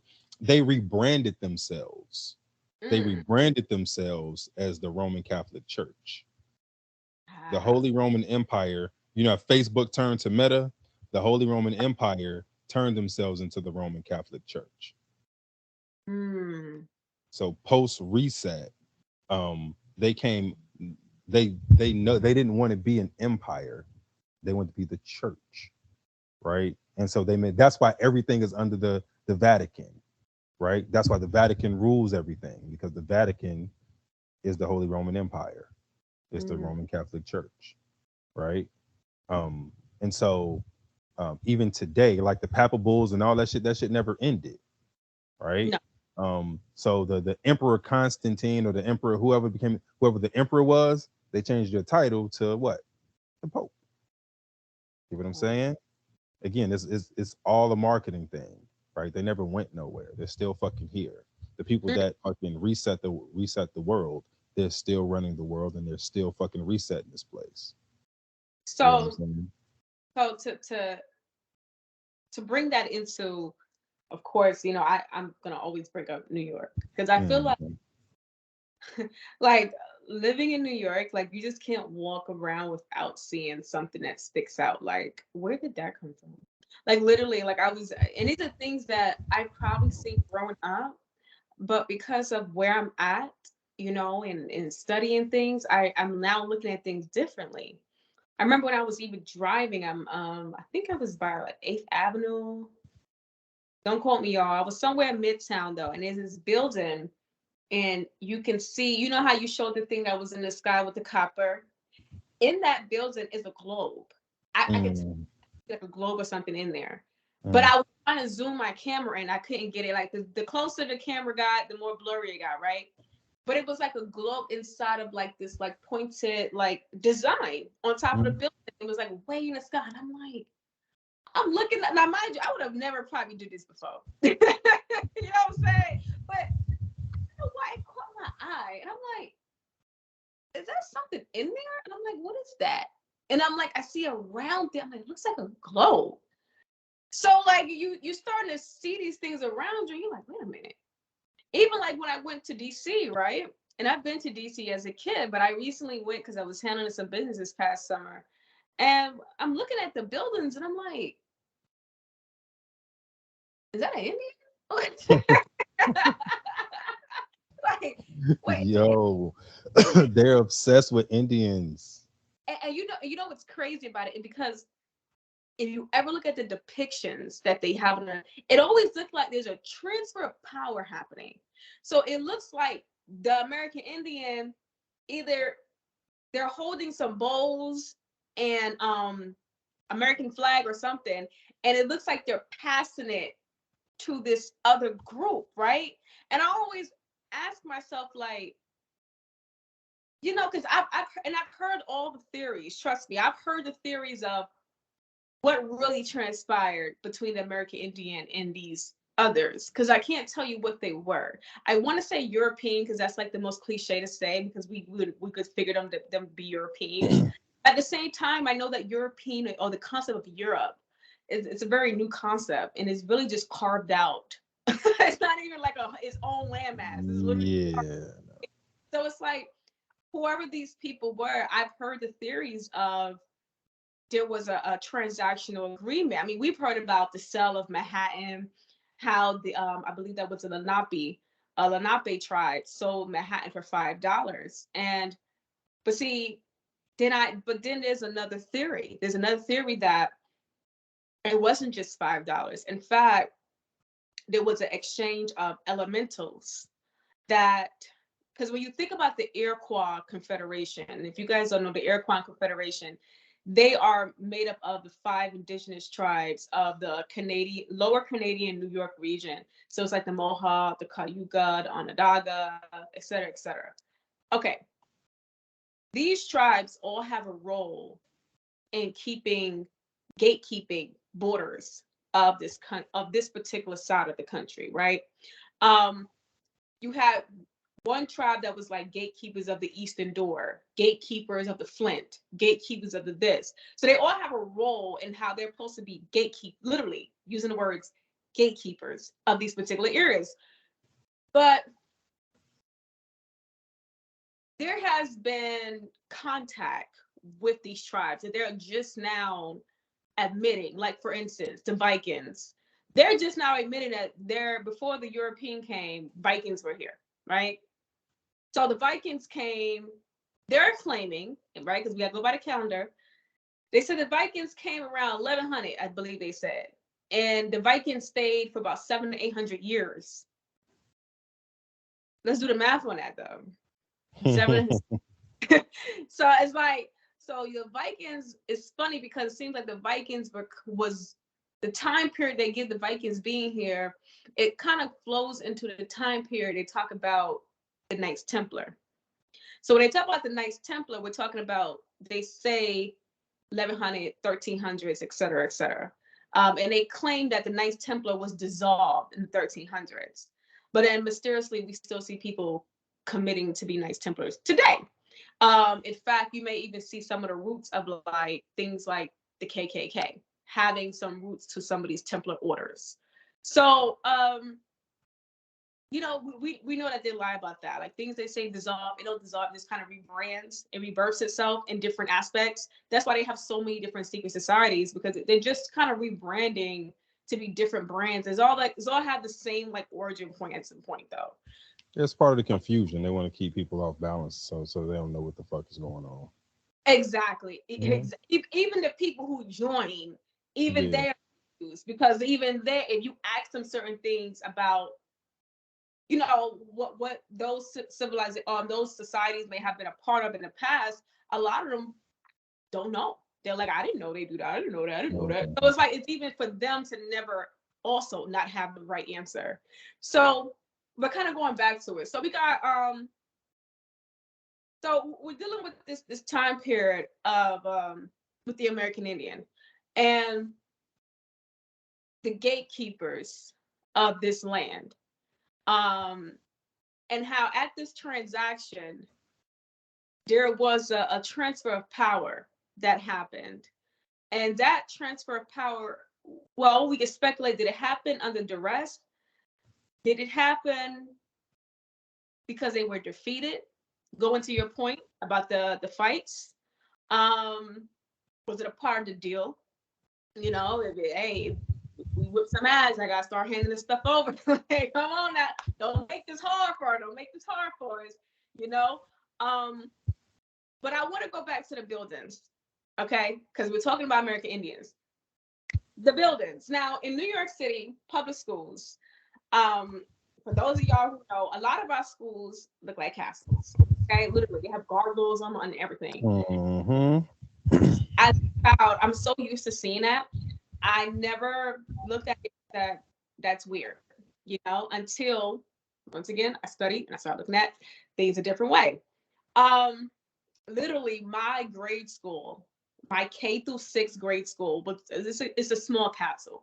It's still standing today.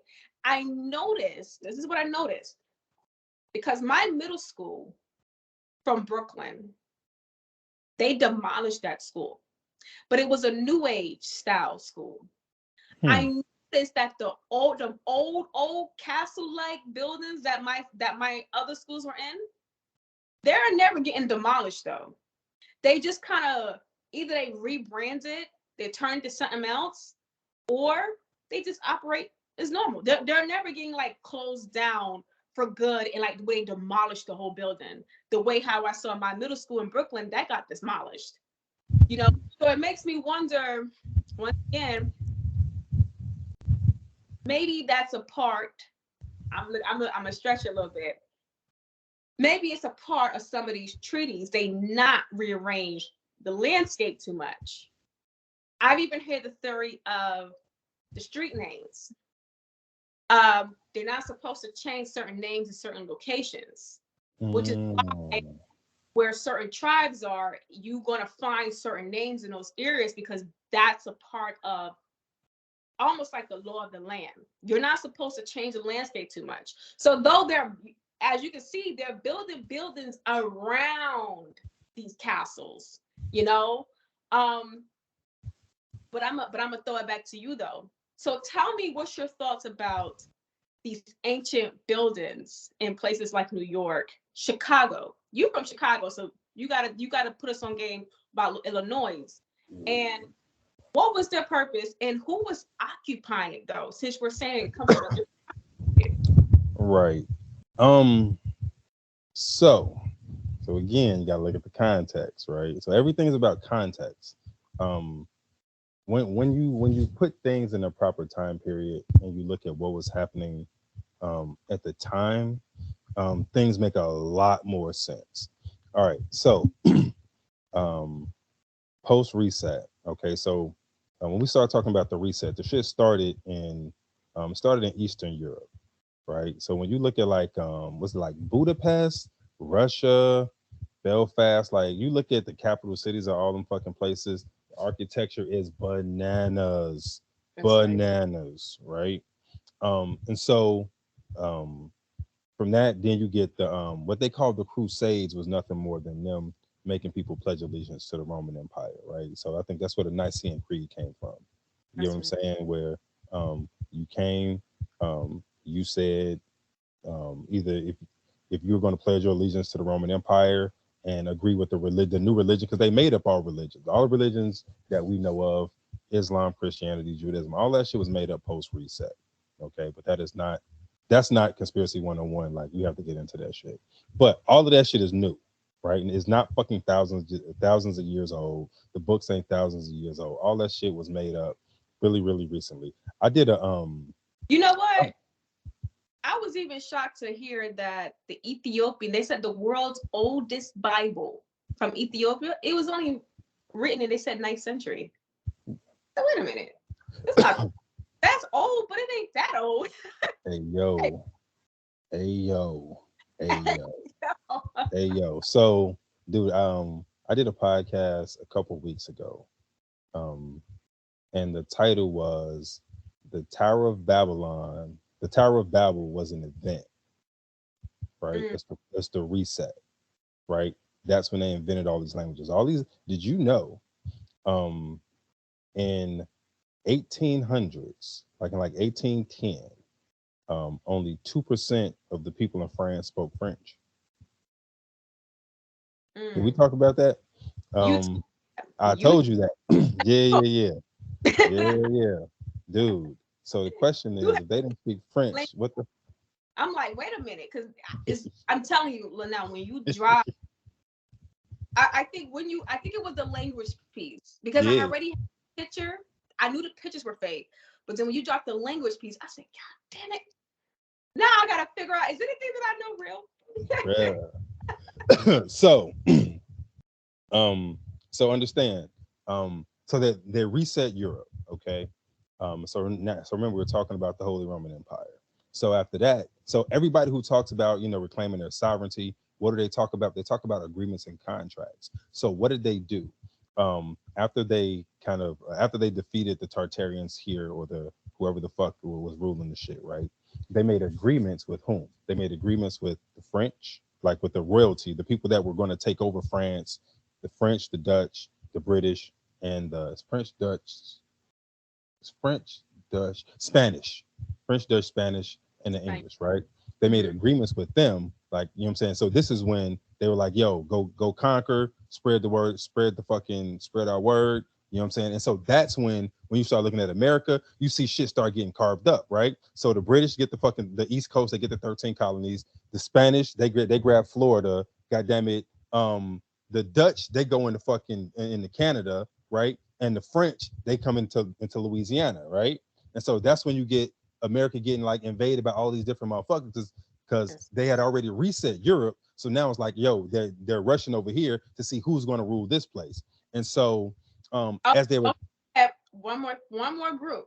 yeah, go The ahead. Russians are coming through northwestern through Alaska. So it was like Hmm. a, you're right, it was a full invasion. It Yeah, was go a ahead. full invasion, right? Full invasion. So Right. now the question is, what was going on here? So what was going on here was you had a mixture of the natives who are already here in conjunction with a lot of the people who existed here pre-reset. So one of the things I often look at is the giants that were here. So again, we ain't even got into the giants part, right? So once you start looking at the giants that were found all over this place, right? You find that there's thousands and thousands of fucking giants here, right? And a lot of them were found in caves, looked like they were hiding, right? Yes. So you find groups of fucking giants bones. It's like, yo, 50 giants found in the cave, 200 giants found in the cave, 30 giants found in the cave. Like all Or these giants were some of them were found in mounds as if they were hiding. as if they were fucking hiding. They were fucking hiding. You know what I'm saying? So they were hiding from these motherfuckers, right? So some of the natives here, right, who had lived here alongside the giants. So again, it was they were all living here. Yo, it was a civilization going on, right? Where they lived were the places that you were just talking about. Those places that were turned into insane asylums and orphanages and fucking prisons, those big ass castles. So one of the questions we never ask is, yo, what the fuck, like, what did they come from? Like, what were these castles doing here? You know what I'm saying? Who built them? Who was living here? Because they weren't always fucking hospitals. They weren't always prisons. They weren't always motherfucking orphanages. Like these are fucking dwellings. That's because the natives here lived there. This was their houses, right? And what happened was, as this place started to get invaded, they went off to fucking war to fight, right? And as they died, and these shits got abandoned, these motherfuckers moved in. It was like, yeah, you know what? We'll take them, right? And they started using them for what they wanted to use them for, right? One of the things that we talked about before was New York, right? So imagine if you're in New York and you see an invasion coming, what do? Nigga, you run. A lot of these people ran inland, right? They abandoned a lot of these places on the coast as they started to fucking get invaded, and they ran. You get what I'm saying? A lot of them fought, a lot of them called for help, right? They either fought and died or they ran into the interior of the country. And so that's when you get a lot of the people living in tents and fucking in teepees and shit like that. Like that wasn't their fucking normal houses, right? That was that was fictitious, right? That was like living in an RV now. Like imagine 300 years from now, motherfuckers go to like they find a bunch of RVs right at an RV park, and they be like, "Oh, look, these people lived in RVs." Like, no, nigga, they was just traveling from east to the west or north to the south on vacation. This wasn't their fucking house, You right? know, to your point, in the New England area, hence New England, right? Um, I noticed that it's very empty, like New Hampshire, Vermont. And as a historian, I'm studying more and more into what we call Black history and Indigenous history of these areas. I'm finding that these used to be thriving places. Um, in one of my research, I saw that in the mid 1700s, Portsmouth, New Hampshire, they used to have Black kings. Now, it's funny because they always want to say they were slaves. So these Black kings, they were appointed as kings by their own fellow Black or Negro people. And their job was to be in control of their own Negro people, but still less than to the white population, though, right? Now we're talking about New Hampshire 1700s. If you go to New Hampshire now, of course, it looks nothing like what it looks like now. Um, and I noticed that there's a lot of as you said, there's some inconsistencies with that time period though. When we're dealing with 1700 Black history though, and Indigenous history, um, you'll see that it's very like PC. Like you gotta almost like play like jigsaw. Like you gotta put this piece to this piece. It doesn't flow like how 1900s flow. Even the 1800s have like a little flow to it too. But the 1700s is in the 1600s too, because even with 1600s, when it comes to American history, we always talk about like Pocahontas. She's like 1612, 1611, and she's around there somewhere.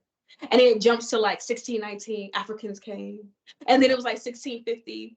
I think around 1650, the Gregorian calendar was introduced, right? Yeah, it's real spotty. It's like they give you spots of history. It's like, yeah, we got a Yeah. pocket here and a pocket there. There's no flow to it at all because they made it the fuck up. All that shit's made the But, fuck but up. but what it tells me is that there is a flow. They're just purposely putting out pieces of it. And now that we're in the time period that we're in, they're coming out saying more and more, yeah, there were black people up here. Because remember, at one point, and I lived in the North all my life, I did spend some years in the South, but for my upbringing, I lived in the North. And we were never taught that there were black people here prior to 1900s. We Hmm. all came from the South, right? Now it's like when I'm in my 30s now, and I'm researching history on my own, and I don't even have to do hard research anymore. This stuff is just coming up fluidly now, where they're saying, okay, no, there were people up here. Oh yeah, they had kingdoms and stuff up here. Yeah, they were wearing top hats and they had on nice clothes, but they were slaves though. They were slaves. Now I'm thinking, well, they're part of the previous civilization, you know? Because it's like you said, there is no individual evidence. Everything has to tie into something. And Hmm. I'm at in my studies, it's not trying to prove that melanated people like us were in the Americas before Columbus. I'm not trying to prove that because that's already been proven. My point now is trying to figure out, how does it connect with all these events that's happening? Like, for instance, World's Fair. So let's talk about the World's Fair. What's your thoughts on the World's Fair? We know that a lot of the World's Fair they were conducting around mainly early 18, mid late 18, and even to the mid Hmm. 1900s. They had a Hmm. World Fair. And it's funny because the first Negro, they had to specify Negro World's Fair, I believe it happened where you at in the In 1900s. Chicago. Where you um. So best I can tell, the World's Fairs were they served two purposes. One, um, they were introducing the new population. So after the reset, they killed off a lot of motherfuckers. Okay, a lot. All right, and so, but they wanted the cities to run. They wanted the cities back functioning how they were functioning, and so part of repopulating the cities was importing people from one area to another. So they've been shuffling people around this place a lot, a Yeah. lot. All right. So a couple of things had to happen. Um, they had to educate a group of people to the new way of to the new knowledge. So remember, they had to get rid of the knowledge of the previous civilization. Okay, and so that meant killing off the adults, right, and anybody who refused to convert. Okay, and then taking the kids, putting them in education camps, what you would call orphanages, right? Um, and upon proper education and getting their minds right, they shipped them off, right? They grew them up a little bit and then they shipped them off. And so when you look at the World's Fairs video, you see everybody's dressed alike. Everybody looked like they got on the same state issued fucking clothing, right? So it looked like people just arriving to that city. And upon arriving there, so they had like a World's Fair pass. That being said, let's go into the first World's Fair that they have documented, right? Let's go Mhm. into the World's Fair they have documented. So we have It started in 1790. Now, once again, as someone who studies American history, I believe that's when the census started. First recorded census, 1790. Hmm. Okay. Now, the first World's Fair, 1791, and it was in Bohemia. And it says the first industrial exhibition on the occasion of the coronation of Leopold II. And also, it was the year that Mozart, and Mozart we know was a Moor, it's already been documented. His mother was a Moor woman. Um, Mozart wrote his final opera, La Clemenza de Tito. I almost want to dive into that, see what that means. Hold on, let me see something real quick. What that mean? And it's an Italian. Okay, I'm gonna go back. I'm gonna dive into that in a second. But let me go to the point that you made because you were talking about the languages, right? 17. The next World's Fair was in 1798, Paris, France. Okay, it was the first public. Oh, okay. So then the 1791, that was a private World's Fair in Hmm. Bohemia. But then the first public one was in Paris, France, in 1798. It says, although earlier, 1798, the Marquise de, don't want to mess that up, had a private exhibition of handicrafts and manufactured goods. It was this that suggested the idea of a public exhibition. Oh, so they're saying that from that first exhibition, they decided that maybe it's a good idea to take this more public now. Hmm. Almost 7 years after the first. The next recorded exhibition for the World's Fair was once again in Paris. I mean, like the next few ones are in Paris, like all the way Hmm. from 1801, 1802, 1806, 1819, 1823, 1827, and then guess what's in 1829? And it's What? the first one here, the New York exhibition. Hmm. So why that all these first public World's Fairs were in Paris, France in the late 1700s, mid 1800s, and it's only until 1829 do we get the New York City one. um, because Paris was a very important place. Um, remember I showed you the catacombs of Paris? They killed a lot of fucking people in Paris, and they Mm. had to repopulate that bitch. You know what I'm saying? So remember, the catacombs is like, anybody want to look up the catacombs of Paris? It's a building where the entire structure is fucking bones. They say it's like 6 million fucking bones. They killed a lot of people in fucking Paris. Okay, when we talk about getting people to kind of kneel, right, to bow down to the fucking Roman Empire, like a lot of that shit happened in that area. So Mm. that was them getting people like getting people to come back and work. And remember, I showed you that picture. They were digging. They had to dig out fucking Paris. That's Like, right. yeah, Right.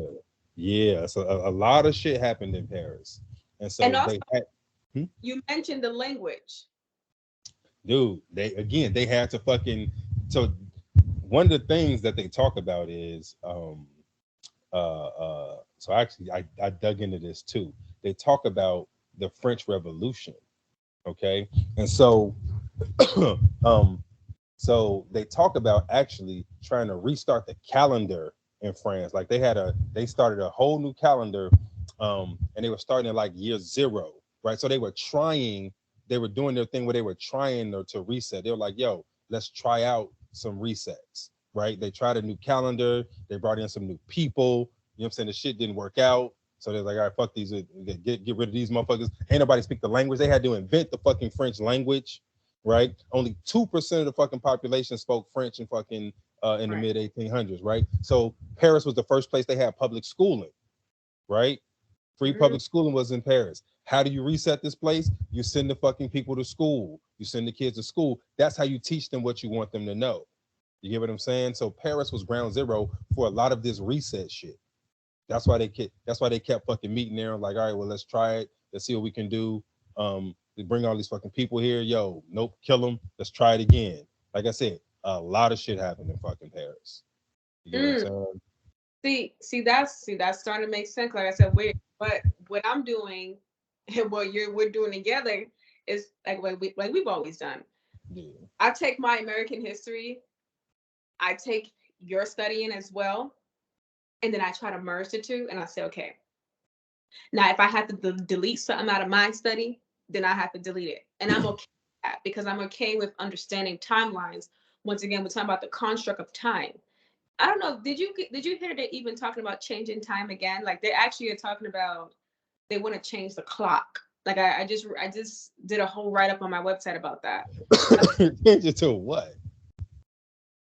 I didn't Said hear that part. What they want to change the clock to? there's No, I haven't heard that. that time is a construct, and It there are is. more and more. It's a construct.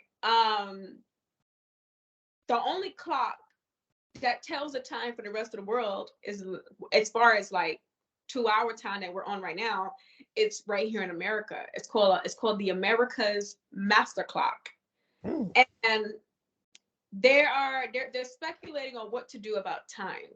Now, I don't know if you remember, they were also playing around with the idea of getting rid of daylight savings time. You remember that? That happened already. That's happening. Right. So this year is not gonna. They're not doing that no more. Yeah, right. This coming year Mhm. it's done. So Right. they're, you know, and even with that, they kind of show their hand that they can literally just create shit out of nowhere with your time. 100% facts. 100%, right? So then and then Yeah. they can take it out when but it makes you wonder, now that we're coming into this new age, this age, a lot of these things are starting to come out. It's like now they're saying, okay, well, the hell with time. You're right. None of this shit matters. Who cares? Let's just get rid of it altogether. So it's like, where do we go from here, though? When we come into a time period of history when time is literally what you make of it, and I do believe that they're doing this because we're getting more into the metaverse. I believe that our time may actually now be calculated by how long we're in this thing here, this computer now, because I can't see, like, if I'm living an everyday life, like doing errands, doing things, I keep myself on a structure of a time system, some sort of time system, right? I have to get Mhm. my kids in bed by a certain time. I have food I'm cooking by a certain time. Even for a woman, we have our own menstrual cycles at certain times. So we have our own little concept of time. But what happens when the powers that be say we don't need it no more? Got a But whole new time for you. Don't worry about it. Fuck yeah, that time. We're gonna do this time. and matter of fact, if you want to buy time, now what if we get to a point where you have to buy time? Hey, you ever see, dude? There was a movie. There was a movie like that, right? Yeah. Yeah, that was the Justin Timberlake movie. Was it In Time? I think it was called In Time. You know what though? So part of them trying to stay ahead of us, Right. is keeping us off balance. So they keep switching shit up, right? That's right. Part of being successful at resetting people is not letting them get comfortable, right? Every time they think they got a hold of some shit, switch it up. You ever seen that movie Inside Man with Think so. Clive? So it was Spike Lee's best movie. It's about a bank robbery with Clive Owen when they went in and they had on masks and they dressed up all the hostages to look alike, and then Ah, you know what I'm talking about. And so the thing is, I no, didn't see hey, it. Wow. check it out. It was interesting in terms of, so they went in, they were dressed one way, right?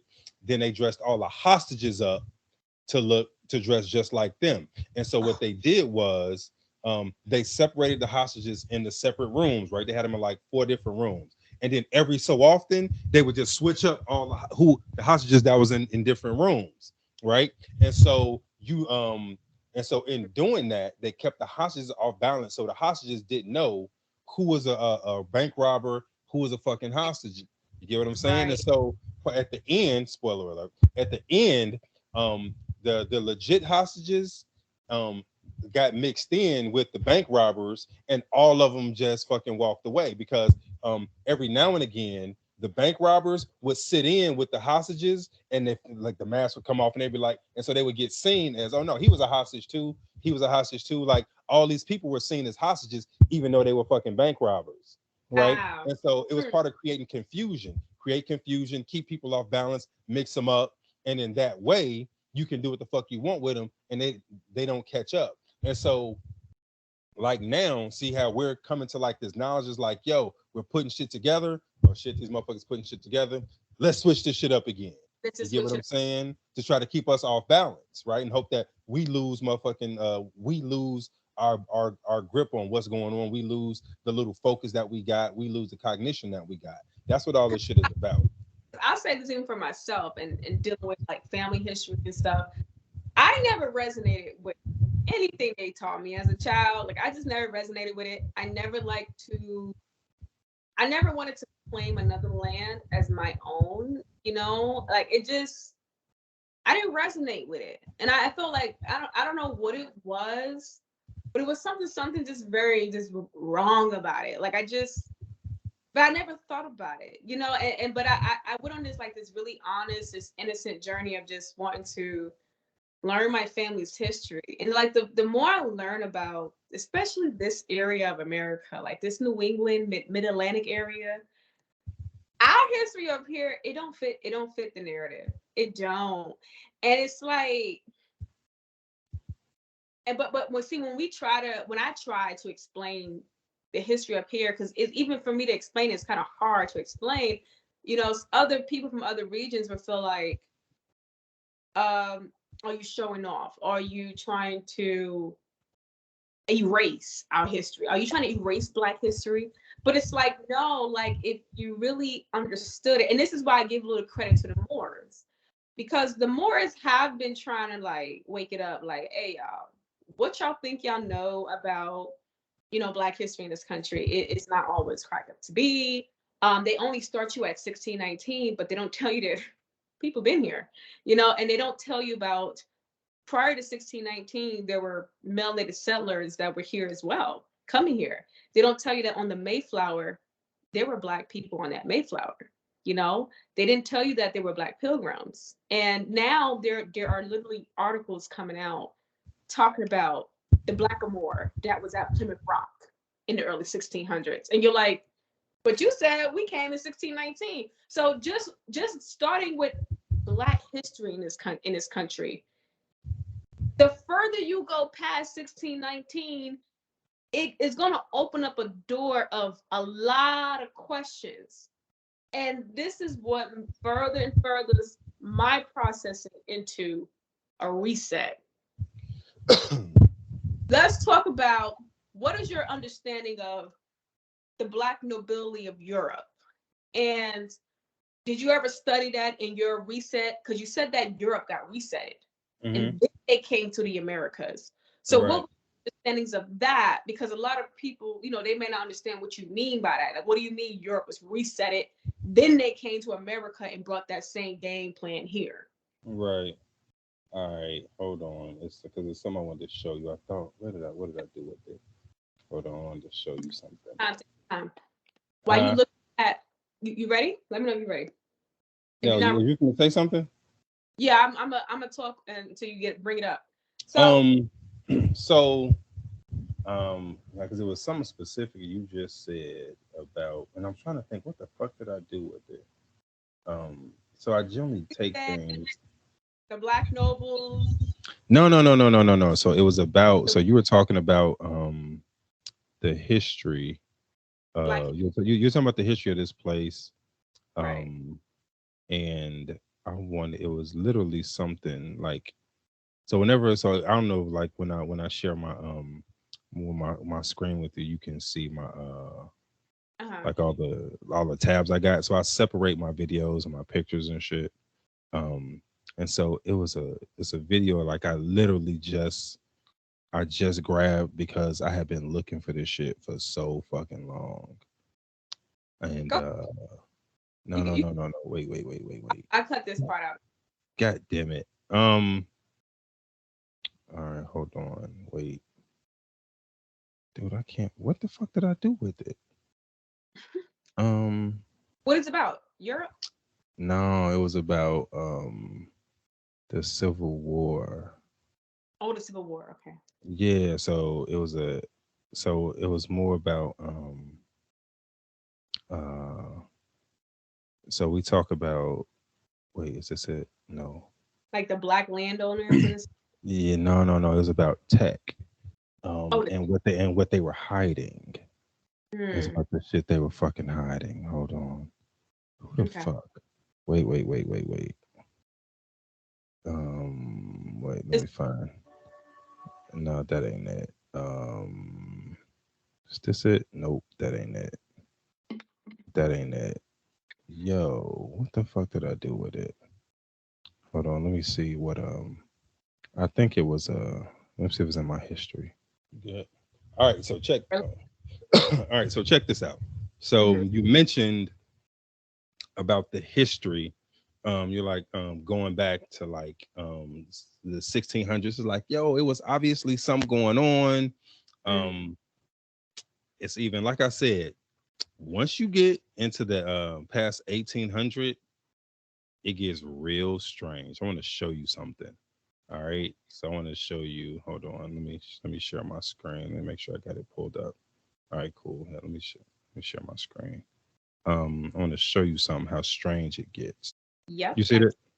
So check this shit out. So this is a picture.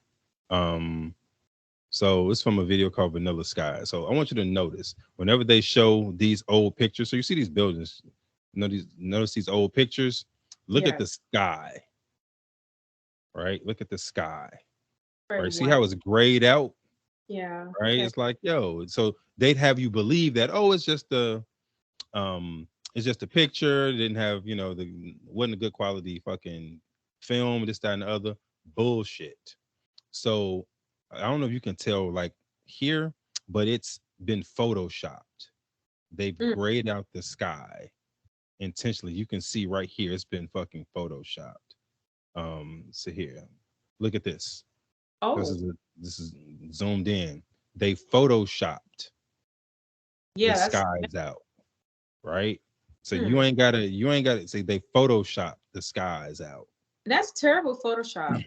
It is because they don't expect you to know what the fuck you're looking at. They Right. Photoshop the skies out. You know why they do that? Why? So they do it the same way. So here, this is all Photoshop. They do it the same way in because you know what I was looking for? I was looking for, there's a picture of some soldiers at the Civil War. See, look at this. They photoshopped Oh the yeah. sky, right?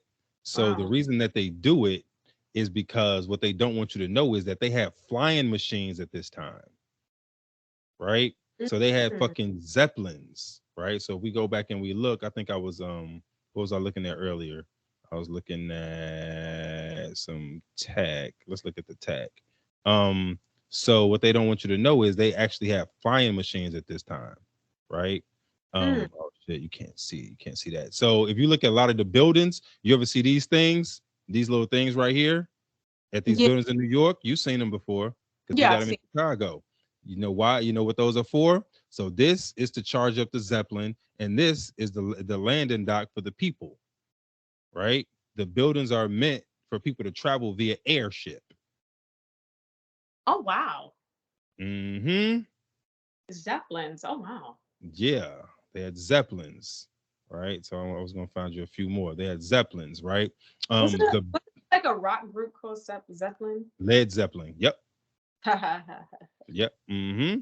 But Uh, the but Zeppelins ran off of the same shit that they ran off the oh energy, right? wow. I'm looking at it right now. It looks almost like a blimp. Yeah, exactly. Except it didn't run off of fucking air, right? They claim that it was first flown commercially in 1910. There is Mm-hmm. a inventor that created that, and it was the world's first airline in revenue service. It can Mm-hmm. over 10,000 passengers on over 1,500 flights. Get out of here. Mm-hmm. So these things are old. They've been had flying machines. Been Wow. have flying machines. And that's huge. Like, because like if you think about it, think about your modern day airplane. This thing is huger than that. Yes, yes, Wow. yes. Y'all, They've been I just learned something. This is amazing. Wow. yes. They've been had flying machines here. Been had them right here. Look, they've been had these shits. Been had them. Right. Wow. So This is they not a didn't only travel on fucking boats. They didn't only travel on boats. They've been had fucking trains. They've been had air travel. All of this shit. There's nothing new about this shit at all. It's been here. It's been here. You know what I mean? wow. Can I read this real quick? Yeah, go ahead. Go ahead. Man, you blowing my mind in again. Y'all, this is what Lynell does. He has a habit of just let's go. Yo. But look, it says the airships Grab Zeppelin and the larger LZ-129 Hindenburg operated regular transatlantic flights from Germany to North America and Brazil. Wait. Did I just hear transatlantic? Yo, how you got a blip that went from Germany to Brazil? Woo! I don't. They said that the Empire State Building was designed especially for the Zeppelin. That's enough. That's enough. I can't. I can't. And this is like I'm literally reading a verified source. This is not a conspiracy theory. I'm reading a source that literally is talking about these Zeppelins were flying from Germany to Brazil. Transatlantic. And keyword transatlantic flights. Flights. Oh, so you know where I'm going with that. Mhm. So let me read this for you. It gets better, y'all. It gets better. A transatlantic flight is the flight of an aircraft across the Atlantic Ocean from Europe, Africa, South Asia, or Middle East to North America, Central America, or South America. Such flights have been made by fixed wing aircraft, airships, balloons. Who,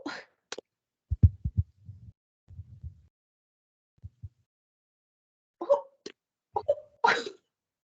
uh, Lynell, when they was gonna tell us they was taking balloons to Africa, They wasn't.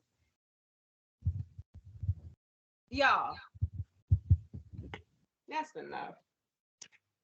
That's a But it's damn the enough. thing. They're gonna try to tell you that they use motherfucking helium and shit. Bullshit. That's what Bullshit. I right now. They're saying Bullshit. they use coal gas, Bullshit. lifting medium, hydrogen, or helium. Bullshit. Bullshit. Better, and it says, but enough lift to use the winds that will later be known as the jet stream. Bullshit. They didn't use fucking helium. They used the fucking same energy that the rest of them buildings used. That's why they charge. That's why when you see the nose went to the motherfucking to that ball, and that's what charged the goddamn thing.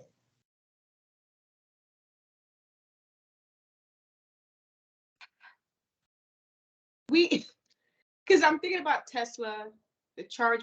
I just saw a car that was they have a car now that can run off solar panels. Mm. You know, that's literally just using, as they would say, sun rays, energy, Mm. just power a car. And as soon as I saw that car, I said, "Oh, World Tech." As soon as I saw it. Also, Mm. the structure of the Grand Central, New York City, the windows. Like you were talking about the windows again.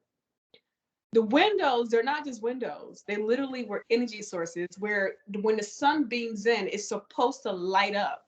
It provides electricity to where it lights up that building. So Mm-hmm. if anybody is from New York, if you ever visited New York, if you went to Grand Central, I would say one of the most amazing things about Grand Central, look at the ceiling of Grand Central. They have zodiac signs on the ceiling. And then the window, they them big old bay. The sunlight, it shines in. You don't need power. You don't need electricity like how it's electrified now. It's supposed to run off of the electricity that's coming, even down to the heat. It's supposed to even run. It's supposed to all that's supposed to be running off of the solar energy. So let's see what one more thing. Niagara Falls. Niagara Falls. Now they openly admit that was an energy plant. They openly admit that. It's only like I think late 1900s that they stopped using it as a generator for energy and for Mm-hmm. but it's literally designed that way. Now they'll try to make you feel like they recently carved that to make it that way. No, going back to your point, well, as old world tech, that Niagara Falls been there, been there. They've been using the power up stuff. Wow, so you, but now once again you did it again. I did not know about these balloons. Mm-hmm. That, but see, here's the thing, because we talk about this Atlantic Ocean and how like it's such a aggressive ocean to even sail across, right? Mm-hmm. If it was so aggressive to sail across, could they have been flying across it now? I know, could they? I just told you. I literally just told you. Amazing. It's amazing, y'all. It's amazing, man. I mean, That's why they gray out the skies, because they didn't want you to see. And all them old pictures, nigga, they had airships all over the fucking place. Nigga, look at some of them. Look at some of the Civil War pictures. Nigga, they got airships. The shit is grayed out. They grayed out the skies in the fucking Civil War pictures. Grayed out the skies in Civil War pictures. Why? hold on. Let's bring that back. Civil War. We're dealing with mid 1800s. Are you saying that they were using these during the Civil War in America? Grayed out the fucking skies in the pictures. Now you got an example of that because I want to see. I'm gonna see if I also have a Let picture. me see. Hold on. Let me Yeah, see. I'm gonna. Y'all gonna see me talk more and more about these balloons. Baby, I ain't never heard a balloon go across the Atlantic Ocean. Never heard it. Yo. Hold on. Let me see. And you know what's Yo. crazy? In New Jersey, like, and I've been wanting to go on one. In New Jersey, there's a lot of hot air balloon like sites. You can go like riding one. And I'm like thinking like these probably used to be some of the places they used to just come rest their little balloons and Mm-hmm. attractions. Like, wow, wow. Mm-hmm.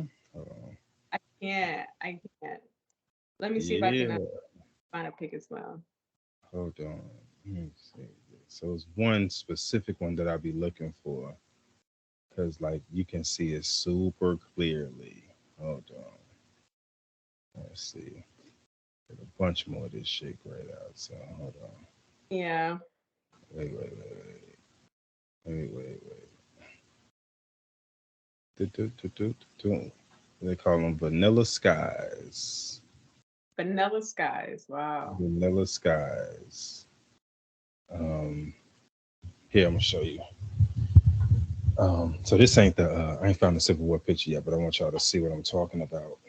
Okay. Um, And I noticed that sky too. Even when you look at the post reset um, buildings, and the skies are always like mhm. perfectly just clear. Perfectly. Yep. I've So noticed here it. you see this. See this right here? What you think this is for?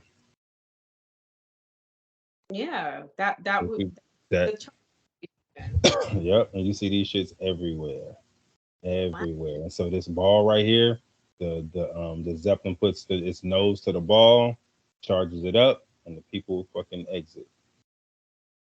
You know what I'm saying? And this shit is it's all over the world, not just in New York, not just in fucking Paris. It's every fucking where. Mm. Right? Hold on. Where is it at? Hold on. Um, yo, I can't find the Civil War one. I'm gonna find this. This one's got soldiers and shit. Like, hold on, is this on it? No, wait. God damn it. Is this on it? This ain't, no, that's not the Civil War. Where the fuck the assholes are? But yeah, no. So I have to find. I'm gonna find it for you. But yeah. No, B. So look at the skies. Look at the skies. Mm. All right. Look at the skies. You know what I'm saying? I don't want you to see what was in the skies. All right. I don't want you to see what was in them. You know, and it makes sense because they paint 1700s, even 1600s as the primitive, Mm-hmm. somehow, some way, 1800s, like you had a camera that's like the size of a pea, they actually had pictures of people in the 1800s, spy camera that could fit in his butt. So it's like, I'm like, how do we go from primitive? You know, you guys are just having teepees, or the Europeans when they settled here, you know, they just magically just started building brick, brick buildings and these brick layouts in a short amount of time, and then we just have like this tech, boom. Mm-hmm. It never, like I said, for me, studying the research, studying everything, it never made sense. But here's, like I said, what always my issue was trying to figure out how do we combine history, genealogy with the reset. Now, I personally have an ancestor, last name Hicks, that signed a treaty with the Mohawk Indians. Now, I believe he was a European, yes. He signed a treaty with the Mohawk Indians to pretty much allow them free access into the New York World's Fair. I will share that article in the video for y'all to see that. Um, the Mohawks, as I said, that is a part of that's part of the tribes, as a part of the Iroquois Confederation. Once again, that confederation created your constitution. They were very much heavily hands-on. Mohawks, they were never really that conquered. They were never conquered. They were definitely warriors in spirit, and they were. Some people would say they were sellouts too. Yeah, I actually have Mohawk ancestry as well. So I have an ancestor that signed a treaty with them, and then on my other side of my family, I have an ancestor that is those people. It's very weird how it intertwines like that. But with that being said, if you go to the Mohawk Reservation today, it's called St. Regis. And you're like, wow, why is a indigenous reservation? It's not called Mohawk Reservation. It's called St. Regis. So I'm gonna ask you, we talking about this Roman Empire, Mm-hmm. Pope, all these different things, and this is actually one of the few reservations that's actually named after a pope. Why do you think this particular tribe that was never conquered, never enslaved, or nothing like that? They actually used to work kind of hand in hand with the Europeans sometimes. Why do you think their reservation is called St. Regis, though? Like, why do you think they took on to maybe this Roman Catholic Empire? And to now, New York State is called the Empire State. Sounds like someone made an agreement. Sounds like someone made a deal. You Mm. know what? If we was at the police station, it sounds like they would have the McDonald's. It sounds like they would be sitting there eating Like, fries and sipping their pop. That's it's what it so like, sounds. and I'm gonna read quick who is John Regis. So John Right. Francois Regis, and that's funny because remember, if I know if I'd said this already, but the Iroquois Confederation that consisted of these indigenous tribes, they got the name Iroquois from the French. So when the French was invading and they were cutting these deals with the indigenous people in Canada and things like that, they named these particular people the Iroquois Confederation. That's where you get the Iroquois word for French. Mhm. But at the same time, like I said, at this time period, so this is where I'm going to get confused now, because at this time period in France, you said only 2%, if less now, are speaking French though. Now let's go back. Okay, hold on, let me look this up. When did the Iroquois get their name? Let's look that up. When did the French name the Iroquois? Let's see what it says. Let's get a time frame on it, because you're saying 1800s, only 2% spoke French. 1800s, right? Mhm. All right, let's see. Let's see if I can get a quick search. All right. It says at this peak around the 1700s, the Iroquois power extended from what is today New York north in the present day of Ontario, St. Louis, the Iroquoian. They speak an Iroquoian language. Okay, let's scroll down. The most common name for the Confederation, it says it was first written appearance as Iroquois is in Samuel de Chaplin's account of his journey to the Sac in 1603. Other early French spellings, okay, 1603. I'm calling You Cap. only 2% of people in France were speaking French in 1800. So if 1603, I'm calling Cap. I want to see the original documents. still the chaplain. Let me tell you about him. He's a part of the list of people whose portraits are not real. Yeah. I was telling you that there's a list of people I put on my website that are not real. So Yeah. he's responsible, as well as with a Moor. They don't say a Moor, they just say African, enslaved African. But he went up there to Canada. He's responsible for establishing some first settlement in Canada, but he does not have a credible, accurate portrait at all. No portrait of him, no face, no case, right? But yet he's the one that coined Iroquois as a French in 1603, but only 2% spoke French in 1800s. Like I said, I'm calling Cap on my man. Let me see what I can show. Wait. Um. So I want to say. So I'm looking for a diagram to show you. But keep going. Keep talking. I'm gonna pull it up. So let's keep going. So it says the Jesuit. Right there. As soon as you hear the Jesuits, automatically think bullshit. Go ahead. So the Jesuit priest and missionary Pierre Francois Xavier Charlevoix, I might pronounce that wrong. He wrote in 1744. This is what he wrote.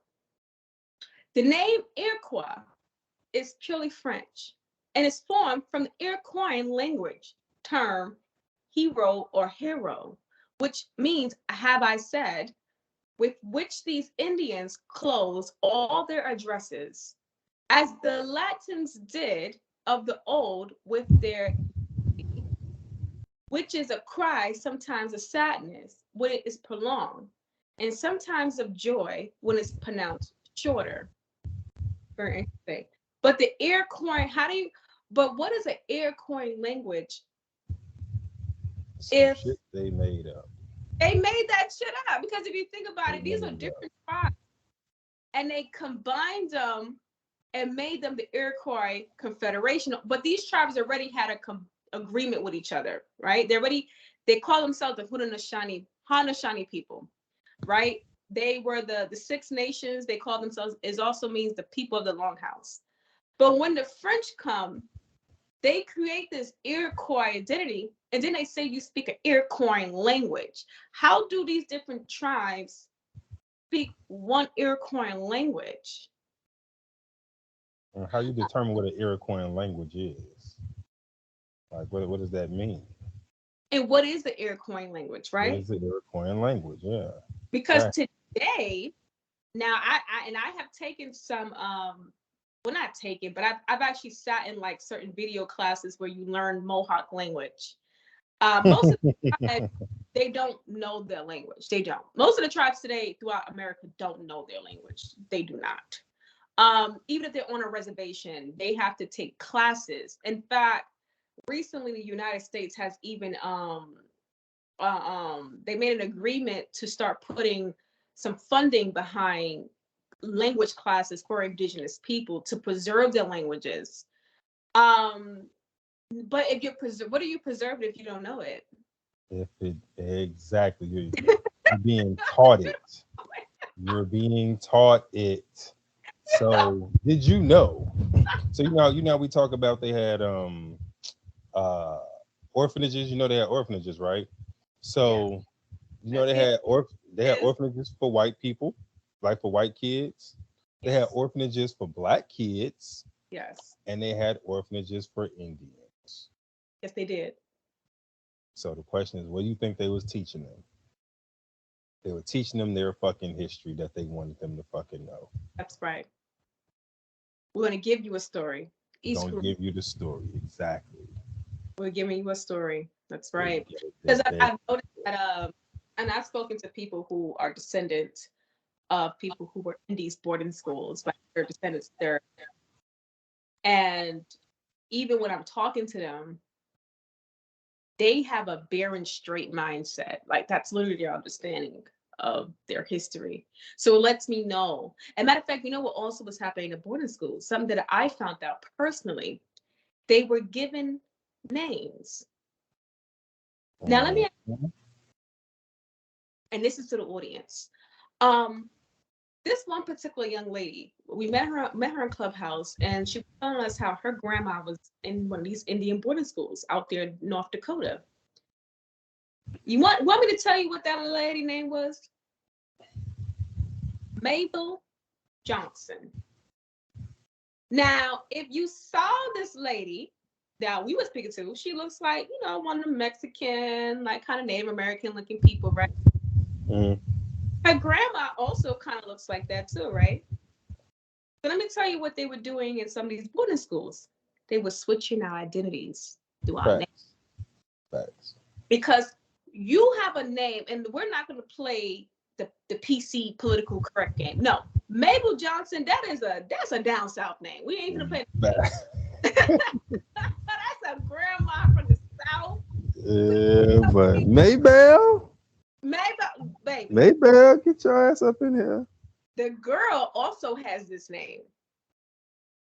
So I asked her, how did your grandma name you Mabel? Like, where y'all get this name from? She says, well, I was taught it came from a magazine, came from a book.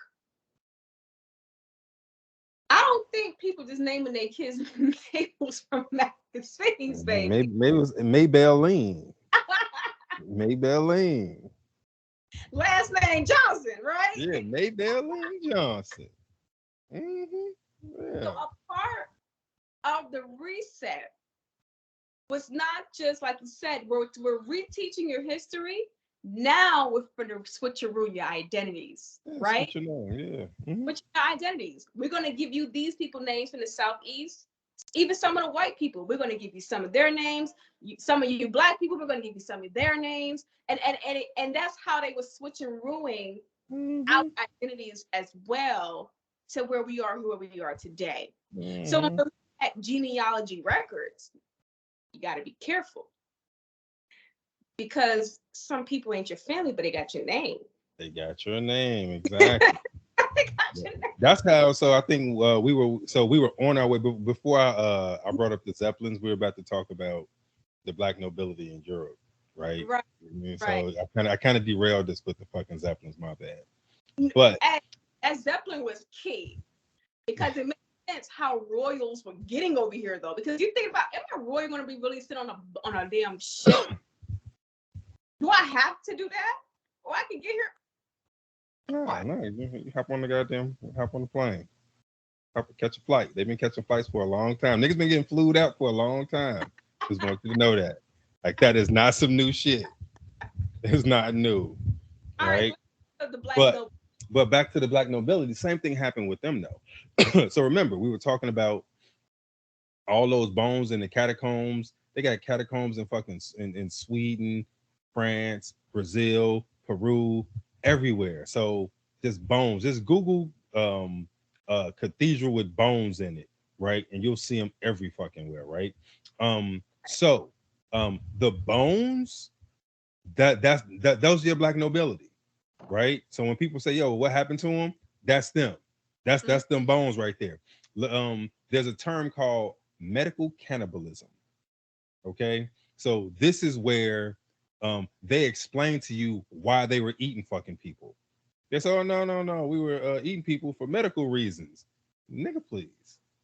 Now you got me thinking about what's it, a delectable The Negro, delectable Negro. Mm-hmm. where it really came from? Because they make it Mm-hmm. seem like it came from slavery, but continue, Yeah, continue. yeah, yeah. No, they fucking again, all those black people, the original nobility, they killed them motherfuckers off. What did they do? They didn't get rid of the name. The people that took over their lands took over their name. That's why you can see these names and they be like, oh no, we go back, our lineage goes back forever. This, that, and the other. That's because you took over the name of the motherfucker that you killed off. You know what I'm saying? So that's where the name. So King George, this, that, and the other. Yo, at one point in time, they black people. Now they white people. How did it happen? What they like to say is, oh no, they interbred, they intermarried, and they got lighter. They lightened themselves up through marriage. And no, they were killed off, and then somebody stepped in and assumed their fucking name. It's like what's that shit? The talented Mr. Ripley, except it happened on a mass fucking scale in Mhm. England and fucking France and Scotland and Ireland, everywhere. Nigga, they shipped the fucking they shipped the Irish off to fucking Jamaica and then took their fucking names. You get what I'm saying? That's why you would have Sent to the Australia too. yeah, Yeah, sent them to Australia too. way to Australia. Yes. Yo, they shipped these motherfuckers all around. So just like they were moving around everybody else, yo, they were moving people around all the time. Let me ask a Like, question. mm-hmm. Because now you got me thinking. Ireland on the map. How did you ship how do you have a ship go from Ireland to Australia? Because you have to cross between either the Americas, but you go hit that land bridge called Central America, right? So I'm looking at it from you come down, you go to the Caribbean, you go hit Central No, America. no, no. Y'all think flat Earth. Y'all think flat Earth. You thinking globe. Think flat Yeah, Earth. no, I'm just trying to show you like how it didn't make sense, right? Yeah, yeah, yeah. Hey, let me look. Hold on. Let me look Not, at the. they sent just a few hundred Irish. They were sending thousands of Irish Mhm, to Australia. Australia was literally it was a prison colony. It's kind mhm. of they still treat it like that. But what was the route? Because I'm just looking at the map that we see today. Okay, another route they could have took was from Ireland, right? Because Ireland's up there by England, right? Mhm. So come down through the Atlantic, go underneath Africa, go over into the Indian Ocean, and then hit Right. Australia. Or you go the opposite way. From Ireland, you come down, go around South America, come up, go So over. it looks like it's some land that you can cut in between Africa and Asia. Right. And then so Africa and Asia, then you have that Mediterranean Iberia Peninsula Yeah, yeah. between there. But here's the problem with that. That was the reason why they went on the expedition to find another route around Africa because they're pirates. And the Iberian Peninsula was attacking their ships. They couldn't get through the Mediterranean. So I don't think at this time that they had the pirates there. So remember, we talking about reset times. We talking about this before the fucking pirates was kicking ass. I think at this point in time, I don't know if the pirates was there. All right. We're talking about the Irish getting shipped out. We're talking Well, about what year are you talking about? Well, so this thing I'm talking about reset times. I'm talking about black nobility when they kill them motherfuckers. around like late 1700s, 1800s. So again, I think we're talking about a similar time period, right? Right. At this point, it's not about piracy. At this point, it's about the reset. You get what I'm saying? So saying they just shipping them around. yeah. So at this point, they're moving people all the fucking around, right? Gotcha. They're playing 3-card Monty with Negroes. You know what I'm saying? They're bringing fucking the Asians into the Americas. You know what I'm saying? Telling them, oh no, y'all gonna be Native Americans. You know what I'm saying? This is what y'all gonna be. They teaching them how to be Native Americans. They taking us from fucking North America to South America, from South America to fucking to the islands. Like they just moving niggas around. You know what I'm saying? They taking niggas from North America over to fucking over to Africa. Like, oh no, y'all come over here. Like they're literally moving people around, right? They're creating confusion. Like they're the massive confusion. You get what I'm saying? Everybody that they could get their hands on. I think one of the things you talked about was the people that helped them fight the war here. Yo, after they couldn't stay here, right? So they shipped their ass to a different island, right? So that's when you get your Trinidadians, right? And then what was going on in the interior was all the people that fled from the coast to the interior, right? So they were fleeing, right? They were in the interior of the motherfucking of the country. A lot of those people ended up in the south. You get what I'm saying? And so it was just. You know who else also got shipped around? They found themselves in the Americas and the Caribbean. So there'd be a lot of the Hindus. Now we call it the Dutch East India Company trading, right? But those Indians, those Hindus that came, a lot were not your lower class. A lot of them had some sort of royal prestige. I think I was telling you briefly about this, like even like people like Nicki Minaj. And if you look at the Mirage last name, there's several spellings of Mirage, but it's all one bloodline, right? And they spread the Mirages out. They went to Jamaica, Trinidad, Guyana. They're all over the place. But that bloodline is a royal bloodline. Now, if we're going into your theory of the reset, then they are part of the royal families of the previous world. And that's why they switched them around, like you said, to assume a new identity because we're replacing you now. Right. They made a deal. They made a deal to come and fucking take over and get land and fucking help conquer and motherfucking rule and shit. Yeah, 100%.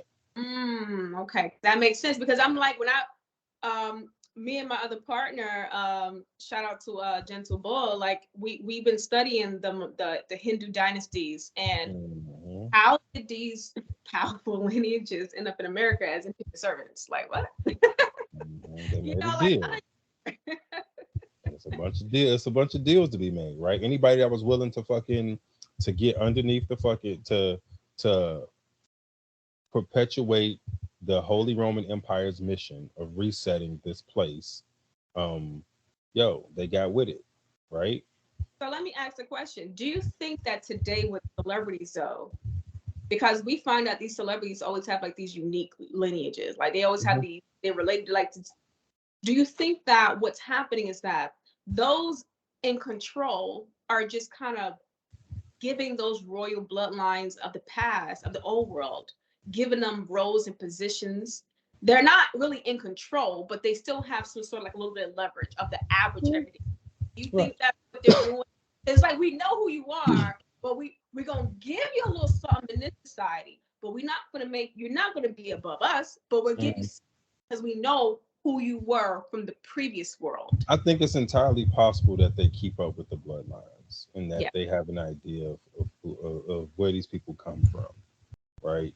I think it's entirely possible. And as an homage to your bloodline, if you demonstrate some sort of propensity towards, wanting to elevate they Mhm. facilitate it, right? And in the process, they remind you that, yo, this is who you are. So you gotta live up to it, right? You're one of us. You're with us. You're not with them, right? And I think Right, that's what they do. right, right, Yeah, I right. think that's what they do. So Yeah. just to kind of finish up though. So we talked about, I mean, like I said, this topic it can go on forever. Like It's a lot. It's a it's lot. So so we've been jumping all over the place and dealing with yeah. some stuff, but yeah, it's a lot. And It's we're a lot. jumping all over the place because it's so much to cover. It But is. even then, we're jumping all over the place. You still don't cover everything because we didn't cover improperly, like the Giants, Tartaria, just everything that it goes into, and then even in depth with flat Earth, how that plays a factor into the reset, and even into who, what, and once again, why? Who are these people or entities that's attacking this planet to where we have mud floods, where they Mm. turn off our power grids, where they're changing our time?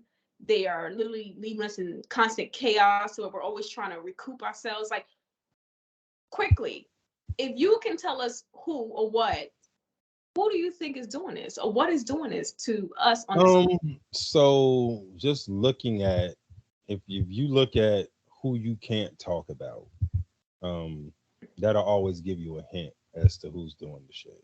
If you look at um where all roads lead to, they tell you all roads lead to fucking Rome, right?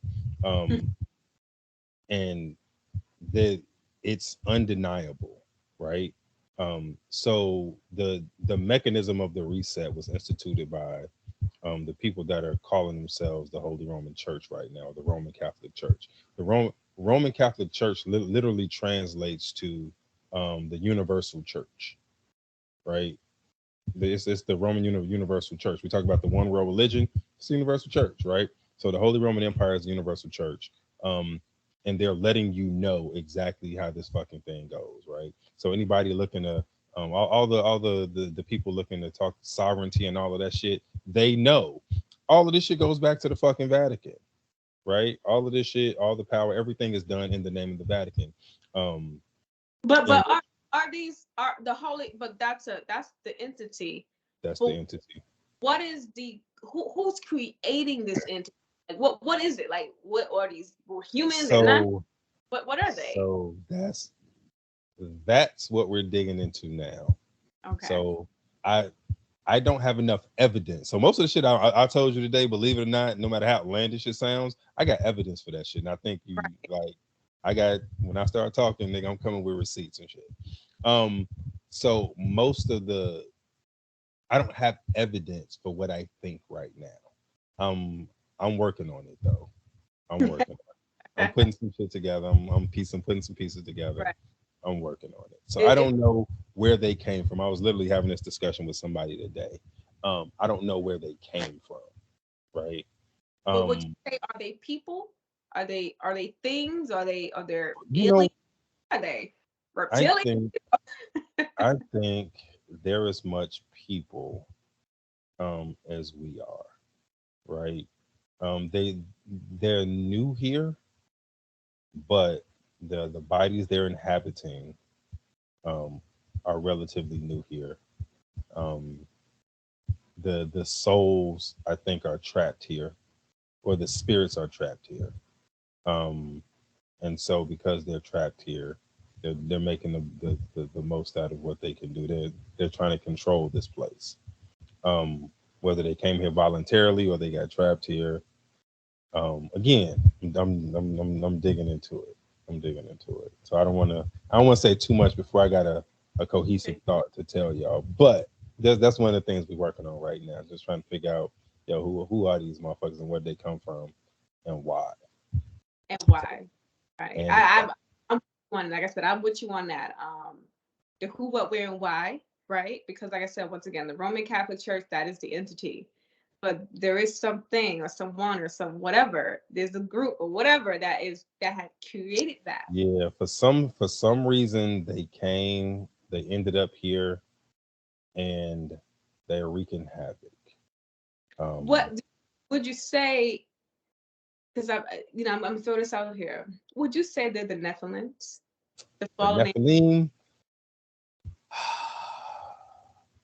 Are they the So, angels and that's why they're traps? so, so this is what. So this is. I'll give you some of my speculation. I don't like to. So first things first, I'll stay away from the Nephilim title just because um, the devil is in the details. And what I mean by that is um, the devil keeps people confused using the details, right? So I stay away from specific names because Right. I know just looking at all the shit that we talked about, they use specific names and dates and all that shit to keep people confused, right? As long as you're arguing about names and dates, you'll never get to the crux of the story. You'll never get to the overarching idea of the story, which is where you can really nail their ass down at. So, um, what I think these are the entities that worshipped the fallen angels, right? Mhm. Which is why we have Saturn worship. So Saturn was one of the fallen angels, right? Um, what's that shit? Venus fallen angel. So all these fallen angels that came down, and if you look at, I think it's the book of Enoch talks about all the watchers. They gave us fire and fire. When they say they gave us fire, that means they gave us like energy. So like electricity and all of that shit. They gave us makeup. They gave us weapons. They gave us all these different things. So everything that we have that we use was given to us by them supposedly, right? And so the people that we're talking about worship them. You get what I'm saying? And Mhm. so they're worshiping the fallen ones who gave us all these different things. And so we're being ruled by people who worship the fallen angels, right? Or you can call them demons or whatever the fuck you want to call them. But that's who's ruling this place. And they make it evident with the sun worship, right? With the like it's the way that they set this place up, it's all Saturn worship, right? It's Oh, all yeah. God worship, right? And so we're being ruled by the people that worship those people. You know what I'm Mhm. saying? You know what? I ain't want to go further because I know that's a whole conversation. We just kind of teased that on my last Beyond the Velvet Door. Me and Tokai, we did a build together because he's actually one of my writers on my website, and he's talking about Zoroastrianism, Saturn, Greek mythology, um, what we see in our everyday life, how we don't know even the holidays that we worship. What's when it's coming up, Saturnalia and things like that. How this all connects to just one planet. Even the concept of time. The concept of time comes from Saturn. Dealing with the Chronos, father. Chronos. Oh, Hmm. Cronus. So, and they call him Father Time. The father of time, dating back to like that. Um, yeah, we're definitely Saturn it, worship and sun worship, all of it. Yeah. yes. Now there are those that would say there's nothing wrong with Saturn worship. They'll say, "Oh, Saturn used to be the first original sun. It was the black sun." I've heard people, and then I've seen rappers who like to wear all black. I mean, excuse me because I had to find a shirt tonight, but I've seen rappers who like to wear all black and Mm. deep into Saturn worship. It was actually a rapper. I'm gonna try to find and put it in this video. His album cover was called "Fear of the Black Planet." Now, it's a play on words because Yeah. when you think of Black Planet, we're thinking of black people and taking over the planet, but no, we know what the Black Planet, the You Black know Keys. what? But most people, I don't think they know that. I don't think most people Oh know no, that. I don't think they know. I they don't think don't they know. I don't think they know all the Saturn worship, all the iconography of Saturn know. that's around here. Like, it's a lot. It's a lot. It's a lot. Even look at your state flags. Hmm. Every your state flag is what? It's on your driver's license. It's on your documents. I It's mean, on when the you pledge a clothes you wear. It's on your fucking car. It's on the food you drink, yeah, on the food you eat. Like all, it's every fucking way. yeah, and when you want to pledge allegiance, who you pledging to? You better ask that question. But Bruh. to close us out, tell us once again where we can find you at. What can we? Because if I have people that they want to So talk, let us know. so If you want to hear some more of this crazy shit, um, Conspiracy Cookout with the 10-4 family. You know what? The podcast is on. It's on iTunes, iHeart, Amazon. It's everywhere. Conspiracy Cookout with the 10-4 family. Come check us out. We record live on Wednesdays at 9 o'clock Eastern, and Fridays we do 10-4 hat time at 10 o'clock Eastern. So that's if you want to come hang out with us live and talk this crazy shit in person. It's pretty engaging. You can always come find Shan there, kicking velvet facts. You know what I'm saying? Um, let's see. Don't forget CBD. We're educating black people, man, because we don't know about CBD, man. Jesus Christ. Vigor4pain.com.